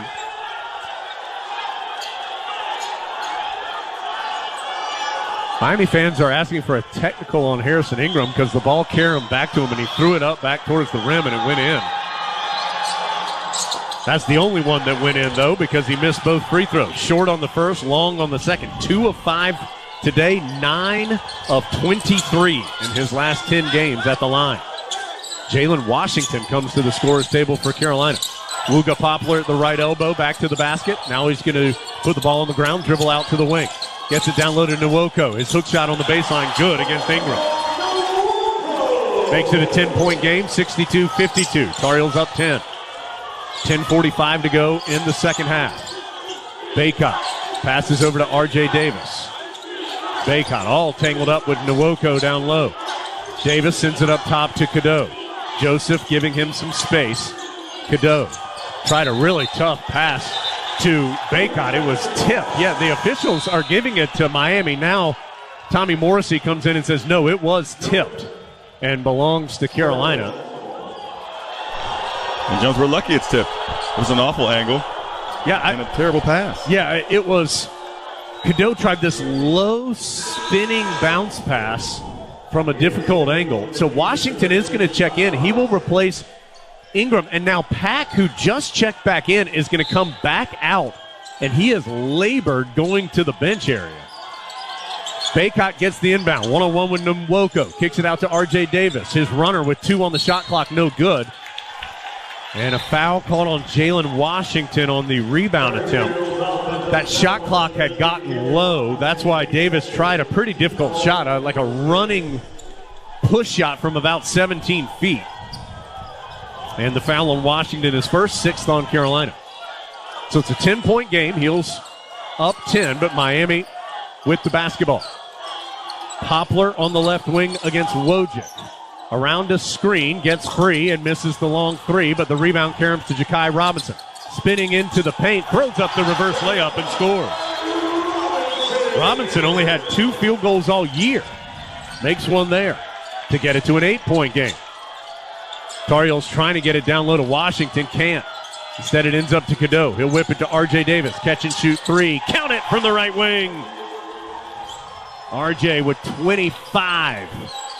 65-54. Tar Heels by 11. Bensley Joseph on the drive. He'll leave it for O'Meara. Tries to answer the 3 off the back iron.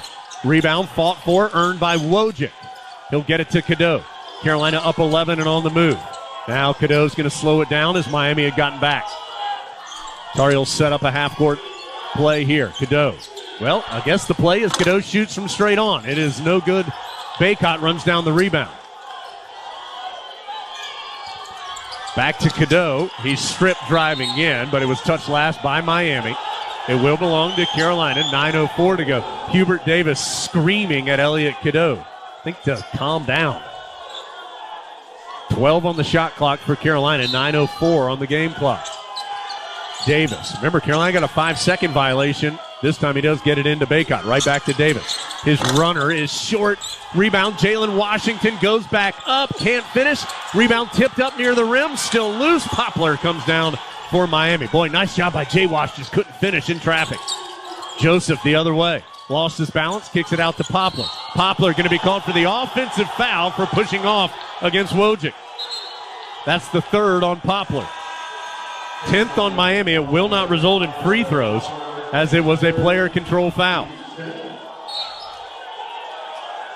So now you've got Cleveland, Poplar, and O'Meara all with 3 for Miami. Ryan has 4. Ingram has 3 for Carolina. Both those players for the Tar Heels are currently on the bench. One player who is not, RJ Davis. Step back. That is an impossible 3 off the back iron. No, Wojcik tipped the rebound, but it goes into the stands. It will belong to the Canes. I'm going to tell you, RJ Davis can make that shot. And I'm not sure right now, Marcus, honestly, if it's not Baycott with a dunk, I'm not sure you want anybody else shooting it right now, the way RJ's feeling it. Certainly do want him shooting the basketball, but obviously like to have him shooting a better shot, but he's done a great job carrying his team all night. 65-54. Davis has 25 to lead the Tar Heels scoring. Poplar to O'Meara. Lowers his shoulder, goes in against Baycott, and finishes with the left hand. First points for O'Meara after he had 16 in the first half. He and Pack had a combined 34 in the first half. It is the first point for either of them here in the second. Carolina by 9, 65-56. Cadeau on the right wing. Gets a screen from Washington. Whips a really tough pass. Jalen able to save it. Falling out of bounds to RJ Davis. Crossover. Drive. Heavy traffic. Out to Cadeau. Feet set. Tries a 3. Got it! Cadeau's second 3 of the game. He had made 4 all season.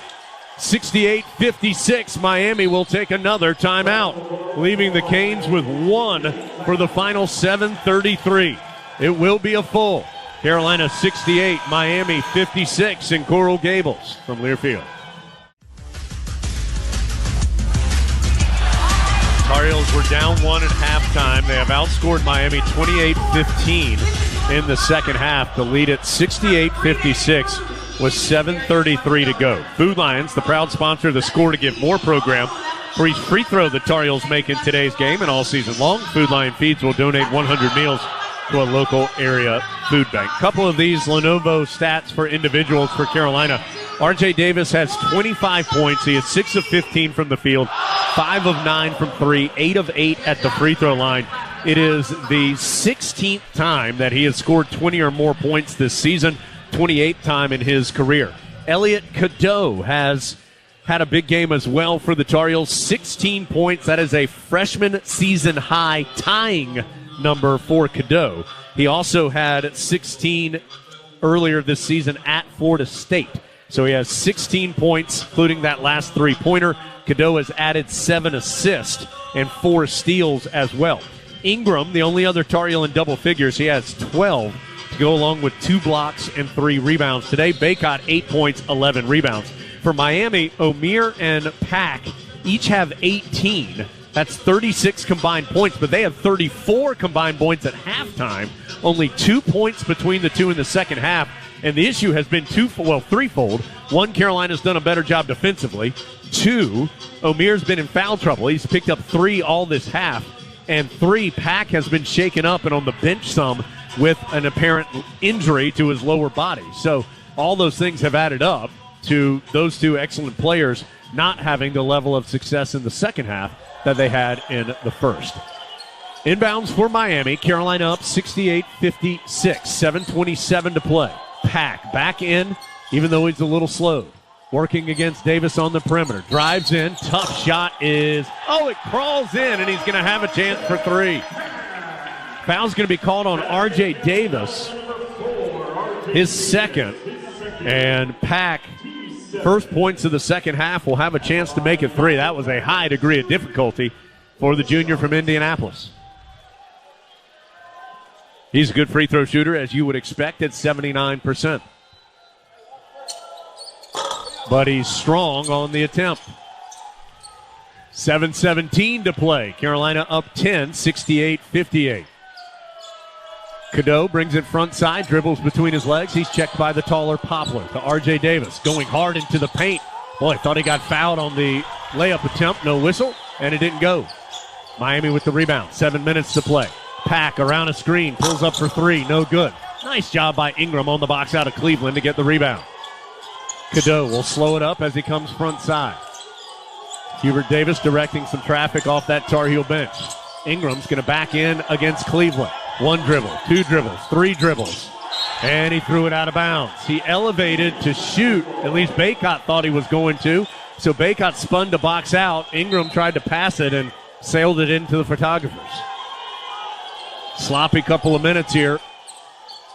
Carolina's still up 10, 68-58. Pack working against R.J. Davis. Out to Omier, right back to Pack. He'll push it over to Cleveland. Pump fake gets Ingram in the air. Passes to Poplar. 3-pointer good from the corner. Poplar's first 3 of the game, and Miami on a 5-0 run. Trying to get one more push here with 6:13 to go. Carolina trying to protect this lead. It's down to 7. Cadeau on the perimeter to Davis. Gets free. Wide open for 3. Pops out. Omier with the rebound. Can't get a better look. It just didn't go. Tar Heels need a stop. Miami long pitch ahead. Poplar stepped out of bounds as he caught the pitch ahead pass. Joseph tried a long throw ahead, almost like he was leading a wide receiver, and Poplar chased it down but was out of bounds in doing so. Carolina just one of its last 7. Can they find their offensive rhythm again? Their lead has gone from 12 to 7, a 5-0 Miami run. Wojcik sits down. Ryan has re-entered for Carolina. R.J. Davis has it again on the perimeter. He'll back up against Cleveland. Davis dribbling into the corner. A tough step-back 3. No good. R.J. Davis has tried some really hard shots here as of late. Miami pushing it again to Cleveland. Cleveland backing in against Cadeau. Left of the lane. His turnaround. Fall away. Good. It's a 5-point game. Well, time to do it is now for Carolina. Miami on a 7-0 spurt. You knew they were going to make another push. Cadeau to Bacot. They lost him in the middle of the paint, and Bacot throws it down. The officials stopped the act. There's a wet spot on the floor that they want wiped up. Somehow Bacot got free, unguarded, and around the charge circle. Got the ball and threw it down with 2 hands. He's up to 10 points and 11 rebounds. Make it 12 rebounds for Bacot, a double-double, his 11th this year, 79th of his career. Great find by Elliot Cadeau, bringing him to 8 assists today. 8 assists by Cadeau. His season high is 10. 5:05 to go as Joseph picks up the rolling basketball. Carolina back by 7. That dunk by Bacot stops the 7-0 Miami run. Pack well out on the left side to Cleveland now on the right. Poplar has it right sideline. Dribbles to the top. Now to Omier. drives hard against Baycott, and a foul going to be called on Baycott for dropping his hands. Third on Baycott all this half. It is a 1-and-1 now for O'Meara. So, a lot of free throws potentially upcoming as Carolina and Miami in the bonus. In fact, Tar Heels are in the double bonus. This is a 1-and-1. Carolina just 13 of 18 today. That's 72%. They've missed a bunch here as of late at the line. In fact, I think it's either 4 straight or 4 of the last 5 from the free throw stripe that Carolina's missed. Meanwhile, Miami is 7 of 9 as a team at the line. 4:49 to go. 1-and-1 for O'Meara. No good. Rebound Baycott, holding it high to protect from Poplar. Carolina urging Elliot Cadeau to get front side. He does so with 21 on the shot clock, just ahead of the 10 seconds in the backcourt. High screen from Baycott. Cadeau is double teamed. Gets it over to Ingram on the right wing. Back up top to Cadeau. Sees a lane. Drives. Kicks it corner. Wide open. Ryan 3. No. Ingram tips the rebound, though, to Ryan. Heels will reset. Get the fresh 20 on the shot clock. Davis and Ryan have each had open threes here recently that haven't gone. Cadeau with 9 on the shot clock. Tries to drive. Gets around his defender and scoops it in. He got his shoulder around Joseph for 2. Cadeau with a freshman season high 18. 72-63, Carolina by 9. Ingram kept that going after the missed 3 by Ryan. On the perimeter, Poplar to Joseph. Handoff to Pack. Pack dribbles inside the arc. Long pass goes to Joseph, right corner. Guarded 3 on the way, no good. Baycott tips the rebound, chased down by R.J. Davis. Davis going to go 1-on-3 and lost his dribble. Goes back to Miami. Here come the Canes the other way. Poplar going to drive left of the lane, get to the rim and lay it in. But Tar Heels had the ball on the run up 9, and Davis just lost it. Was not guarded or hounded in any way, just lost it. The Tar Heels will take a timeout. With 3:13 to go, that will stretch to the final media timeout of regulation. So with 3:13 to play, Carolina 72, Miami 65, 3:13 to go. We'll take the break as well here in Coral Gables. Heels up 7 from Learfield. 3:13 to play. Carolina 72, Miami 65. Tar Heels will have the ball and 21 seconds on the shot clock. Timeouts. Tar Heels have 2. Miami has 1. Fouls. Carolina has been called for 8.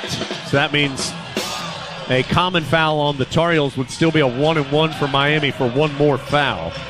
Carolina is in the double bonus, meanwhile, as the Canes have been whistled for 10 this half. Possession arrow belongs to Carolina in the instance of a tie-up. 4 Tar Heels in double figures. Davis with 25, 18, a career high for Cadeau. 12 Ingram, 10 points, 13 rebounds for Baycott. His 11th double-double. Miami, Pack has 20. For him, it is the 4th time this year and 22nd time in his career. He's had 20 or more. And O'Meara, 18 and 11. The double-double for O'Meara, his 13th this season, 64th of his career. He has more double-doubles than anybody in the ACC. Marcus, what's important here over the final 3:13? You just got to finish strong. Make sure you take care of the basketball. We've seen the ball getting thrown all over the place for the entirety of the game by the Tar Heels. So taking care of the basketball and execute, make sure you're getting good shots and putting that pressure on Miami. Yeah, 13 turnovers this game for Carolina. 7 in the first half, 6 in the second. Inbounds went into the backcourt to Cadeau. Guarded tightly by Poplar. Shot clock down to 10. Cadeau goes, kicks it to Davis. Extra pass, right corner. Ingram 3, in and out. Baycott, though, slaps the rebound out to Davis to reset. Boy, Carolina's had 3 open threes here as of late. 1 by Davis, 1 Ryan, 1 Ingram, and none of them went in. 10 on the shot clock. Davis guarded by Cleveland. Shot clock down to 8. Davis doesn't use the Baycott screen. Instead, he stops right in the lane, tried to whip it to a cutting Baycott. Ball loose underneath. Ends up in Ryan's hands, and he's stripped going up. Here comes Miami the other way. And Miami's going to take its last timeout with 2:29 to go. And Carolina leading 72-65. So Jim Larrañaga electing to take his last timeout with Miami having the basketball. While the two teams head to their respective benches, let's break 10 seconds for station identification. Carolina 72, Miami 65, 2:29 to play. We'll break those 10 seconds down the lines on the Tar Heels Sports Network.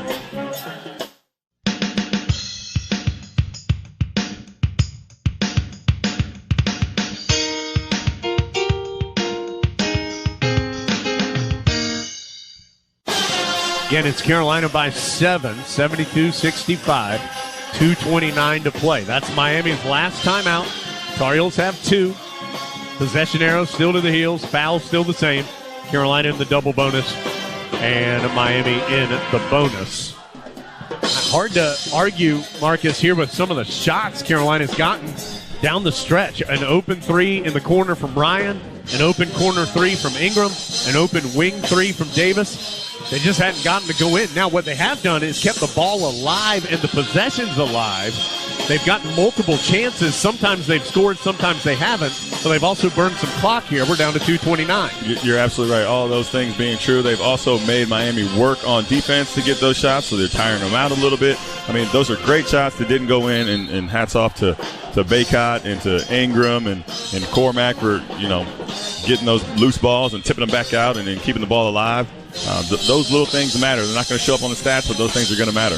Tar Heels need some stops. Miami's made 5 of its last 7 shots to get back within 7. Joseph has it on the left wing. Going to try and drive against Cadeau. Stopped on the baseline. Out to Pack. R.J. Davis right there on the catch. To Amir. Hands it right back to Pack. Pack. Step back, fall away for 2 is an air ball. And I think Baycott got called for a foul. Baycott's been called for a rebounding foul. And that's 4 on Baycott, 9 on Carolina, and it's a 1-and-1 for O'Meara. So Tar Heels force Pack into a tough shot, but free throws, and O'Meara makes it, so he'll get the second of the 1-and-1. It's the first free throw Miami's made this half. They had missed their previous 2 attempts. 72-66 with 2:14 to play. Next one for O'Meara is good as well. That's a big call. Baycott has 4, and Miami gets 2 points out of it. So Ryan and Baycott both playing with 4 fouls. Miami up 5, or I'll get this right. Carolina up 5, 72-67. As Cadeau dribbles out near the timeline, guarded by Poplar. Heels trying to burn a little clock, but still get a good shot. Shot clock's down to 10. Got to hurry now. Cadeau, double team, and he threw it to nobody in the middle of the post. Long pitch ahead to O'Meara. Can't finish, but there's Poplar to dunk it in. It's a 3-point game. I have no idea who Cadeau was throwing that to. And a foul out in the middle of the floor by Poplar. Reaching in against Cadeau. That's 4 fouls on Poplar. And it's going to put Cadeau to the line for 2 shots. Tar Heels have 3 turnovers in the last 2.5 minutes. Remember, it was a problem down the stretch against Clemson. Big free throws here for Cadeau with 1:34 to play. And Carolina leading 72-69, but Miami on a 6-0 run.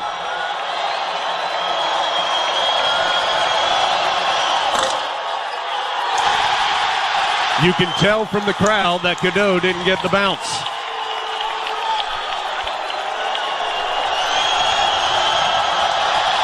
This to make it a 2-possession game. That one's good. Stops the 6-0 run. 73-69 Carolina. Tar Heels need a stop. Under 90 seconds to go. Pack has it on the left wing. Drives against Davis. Out to Cleveland. Back to Pack. Shot clock at 15. Pack in the middle of the floor between the circles. Drives to the right. Out to Joseph. Drives hard on the baseline. Leaves it to Poplar, who scores on the left. It's a 2-point game at 73-71. 1:05 to play. The ball squirted away. Officials will stop the action momentarily. Carolina gets it into Cadeau after having to work. 1 minute to go. Heels up 2. With the ball. They don't have a field goal in more than 3 minutes. Cadeau to R.J. Davis with 10. Ingram back to Davis. Checks the clock. It's down to 7. Davis on the drive. His shot sent out of bounds with 4 on the shot clock by O'Meara. See if Carolina takes a timeout with 4 seconds to shoot. They will. 39.6 seconds to go. 4 on the shot clock. Carolina will be inbounding on the sideline. Sideline right. Tar Heels do not have a field goal in nearly 3.5 minutes. Miami has outscored them 8-1 since Carolina led this by a score of 72-63. Marcus obviously got to get a good look here with 4 seconds left. You know, from the very beginning of the game, we talk about execution. And here it is. The game almost practically comes down to this possession right here. Executing and getting a good shot, but ultimately got to do a better job on the defensive end. Yeah, Miami has been able to get some buckets here to get back in it, including Poplar, who has the last 3 made field goals for Miami. He had a quiet day, but all of a sudden has 12 points, 9 this half, and most of them have come in the final few minutes of the game. Carolina will come out with the 5 you'd expect: Cadeau, Davis, Ryan, Ingram, Baycott. Remember, Ryan and Baycott each playing with 4 fouls. Poplar has 4 fouls for Miami and is on the floor as well. Ryan will be the inbounder on the right sideline. 4 seconds on the shot clock. 39.6 on the game clock. Heels up 73-71. Bill Covington taking this opportunity to have Nigel Pack tuck his shirt in. Everybody standing here in Coral Gables. Ryan will be the inbound. 4 on the shot clock as he gets it into R.J. Davis. It's tipped into the backcourt. The ball's loose on the ground, and Miami gets the steal. And Ryan able to tip away a pitch-ahead pass out of bounds, but it will belong to Miami. We were blocked off by the crowd. I'm not sure what happened as Carolina tried to get it into Davis.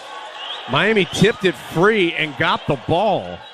And now there is a 5-second difference between the shot clock and the game clock. Heels up 2, 73-71. 27 on the shot clock, 32.3 on the game clock. Poplar will be the inbounder, baseline left. Miami out of timeouts. Carolina has 1. Possession arrow to the heels. A foul would mean 2 shots for either side. Poplar gets it into O'Meara. Underneath the basket, is shot blocked by Baycott. He'll give it to R.J. Davis. Shot clock is off. Davis to Ingram, and Ingram is fouled. That's the one guy you didn't want it to go to if you're the Tar Heels. 24.3 to go. It will be 2 shots. The foul was on Pack. His first. Ingram is 2 of 5 at the line tonight. 9 of his last 23. 73-71 Carolina. This is 2 shots for Ingram. Joseph asking for noise from the crowd. Short.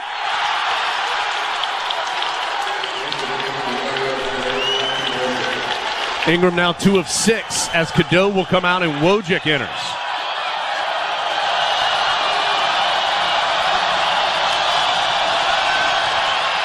Got that one.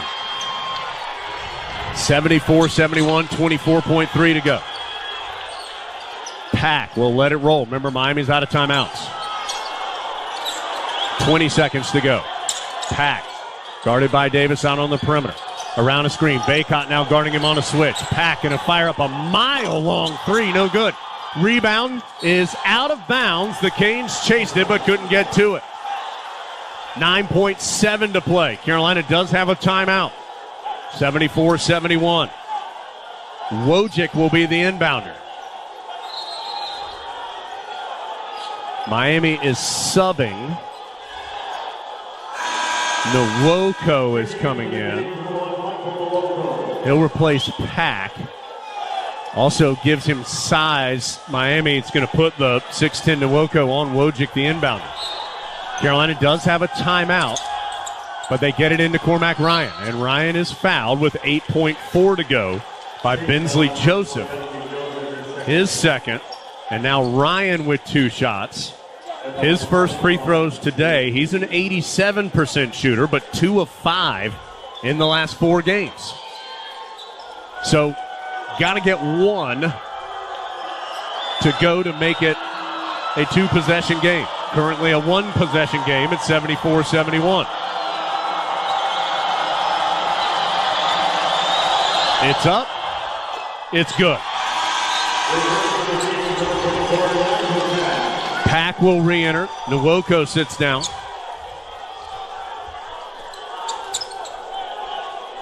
(75-71).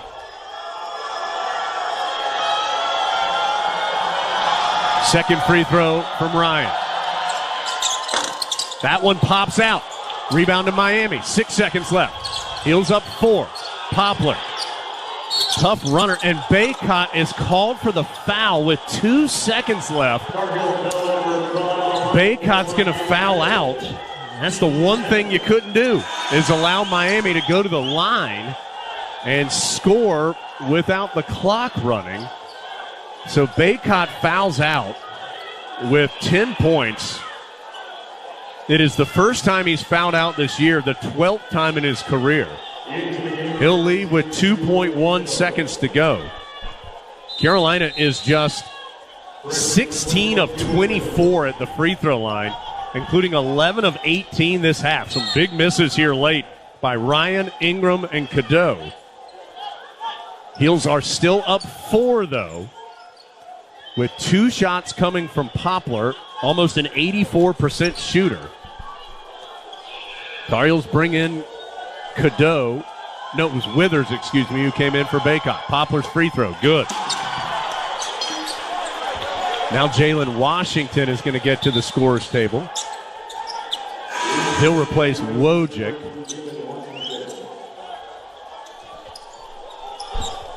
.1 to play. 75-72, Carolina by 3. Poplar with another free throw.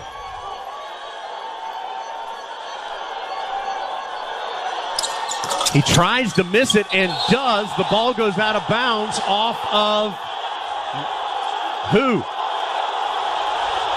The officials haven't said. Off of Miami, but the officials, of course, can go look at it. Harrison Ingram was over there. No, Jones, I hate to say it. From my angle, I think that goes off of Ingram. What, they call a lane? Is that what he just said? I'm not sure if he said, I thought for a moment he said lane violation. I believe that was what was announced. As Carolina is going to take its last timeout.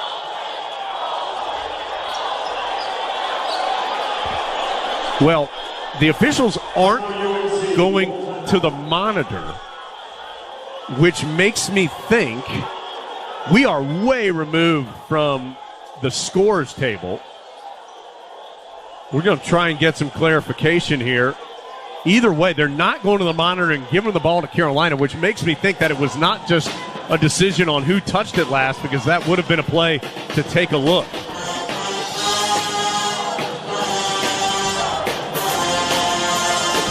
Either way, Carolina's going to have the ball with a 75-72 lead with 2.1 seconds to go.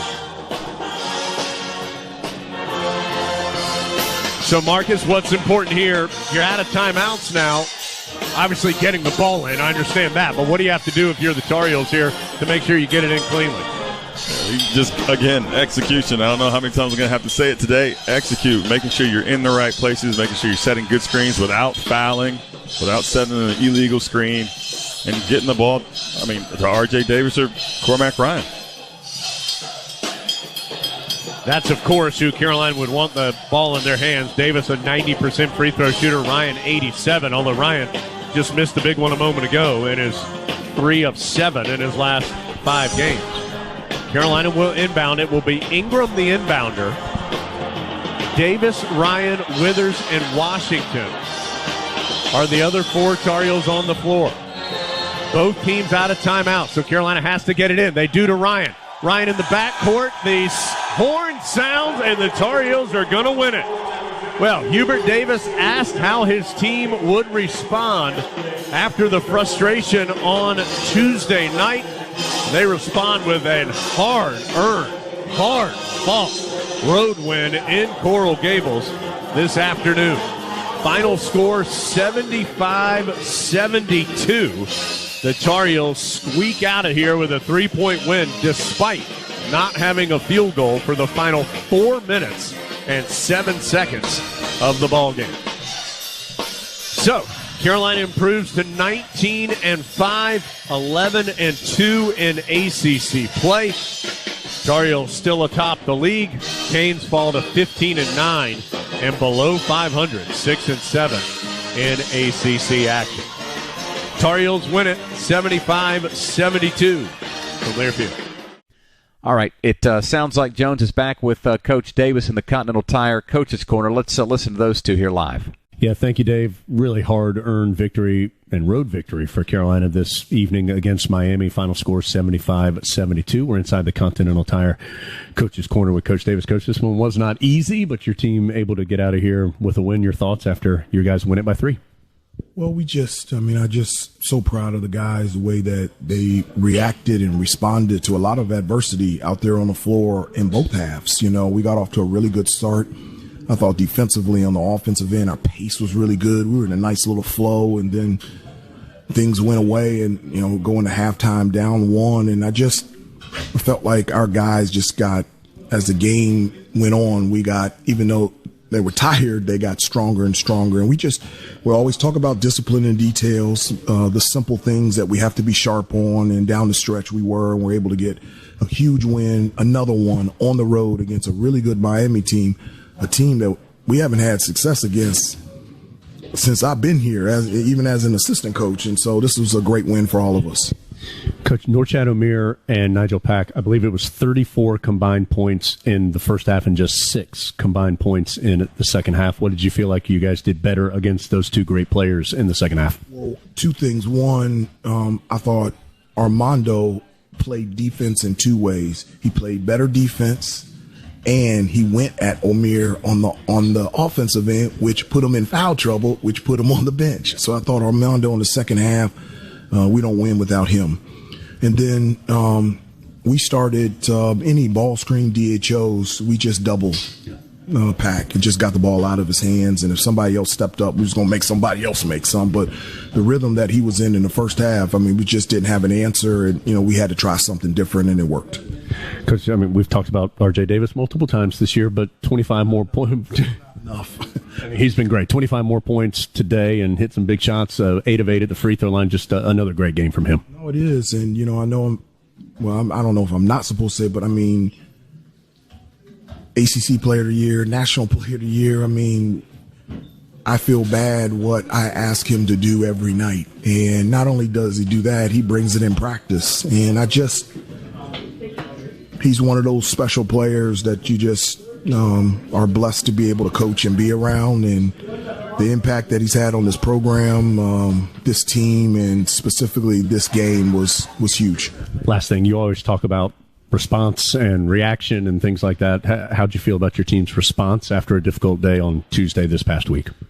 Well, I do. I think it's all about, bouncing back. But this team has done that all season. It just has, so I didn't expect anything else.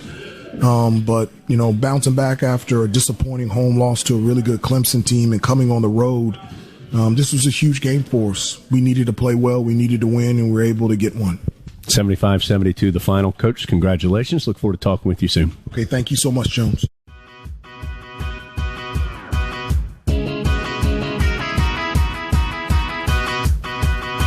Our Best in the Game feature is brought to you by Old Dominion Freight Line. Old Dominion Freight Line works hard to be the best in the game and is proud to support those striving to be the best in theirs. Carolina beats Miami 75-72, and our best in the game, R.J. Davis, no doubt about it. Game-high score with 25 points and just did everything. You heard Coach Davis just say a moment ago, it almost pains him to ask what he asks of R.J., who has responded time and again this year in helping Carolina to the 3-point victory over Miami. And it doesn't pain us to ask Adam Lucas to talk to R.J. as he does right here and right now inside the Carolina locker room. Alongside R.J. Davis after Carolina wins at Miami 75-72. R.J., we're going to start off talking about something we don't often talk about with you, your defense. Mm-hmm. Second half, you had the assignment a lot of the time on Nigel Pack, who had scored 18 in the first half. He scored 2 in the second half. Yeah. What were you trying to do against him? Just trying to make his catches kind of tough. He was hot early from the first half, just getting to the spots where he wanted. So I just took that pride from me defensively, just to kind of just cool him off a little bit. I was able to kind of get into the body on, stagger screens, and when they call ball screen coverages, I did a good job of connecting and kind of making it hard and making them just force into tough shots. So just, credit to my teammates for believing in me.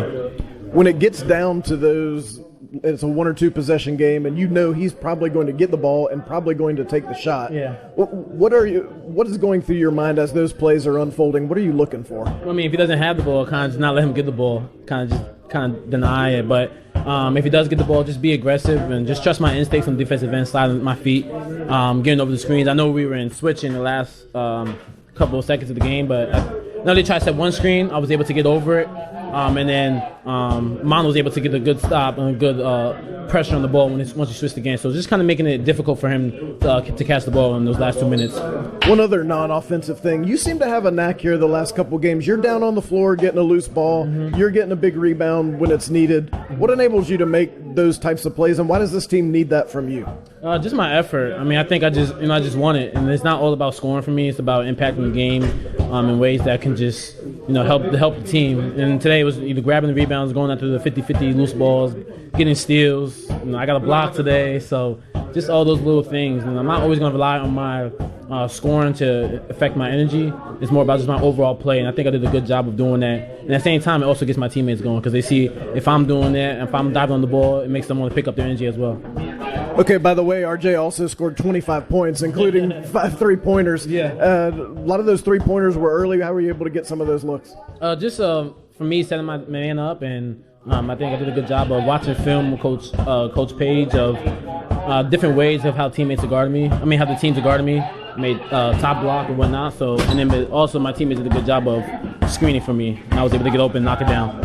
Everybody knows you're getting the ball. Mm-hmm. How are you still getting shots?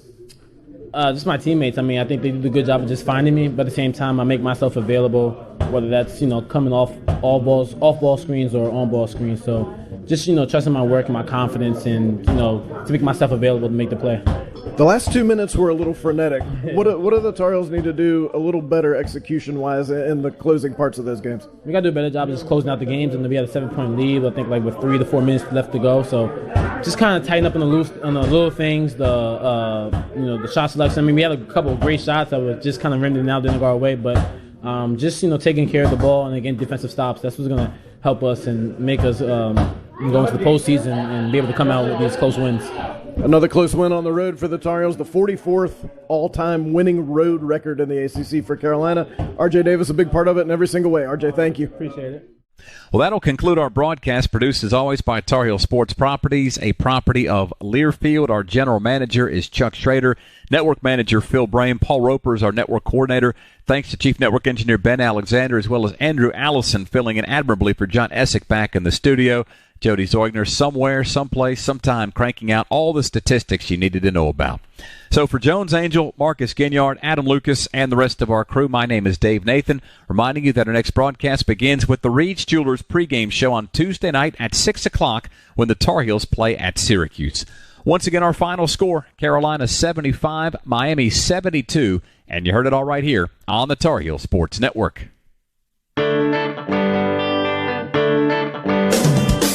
Carolina basketball has been brought to you by Wells Fargo, official retail bank sponsor of Carolina Athletics. The preceding has been a Learfield presentation of the Tar Heel Sports Network.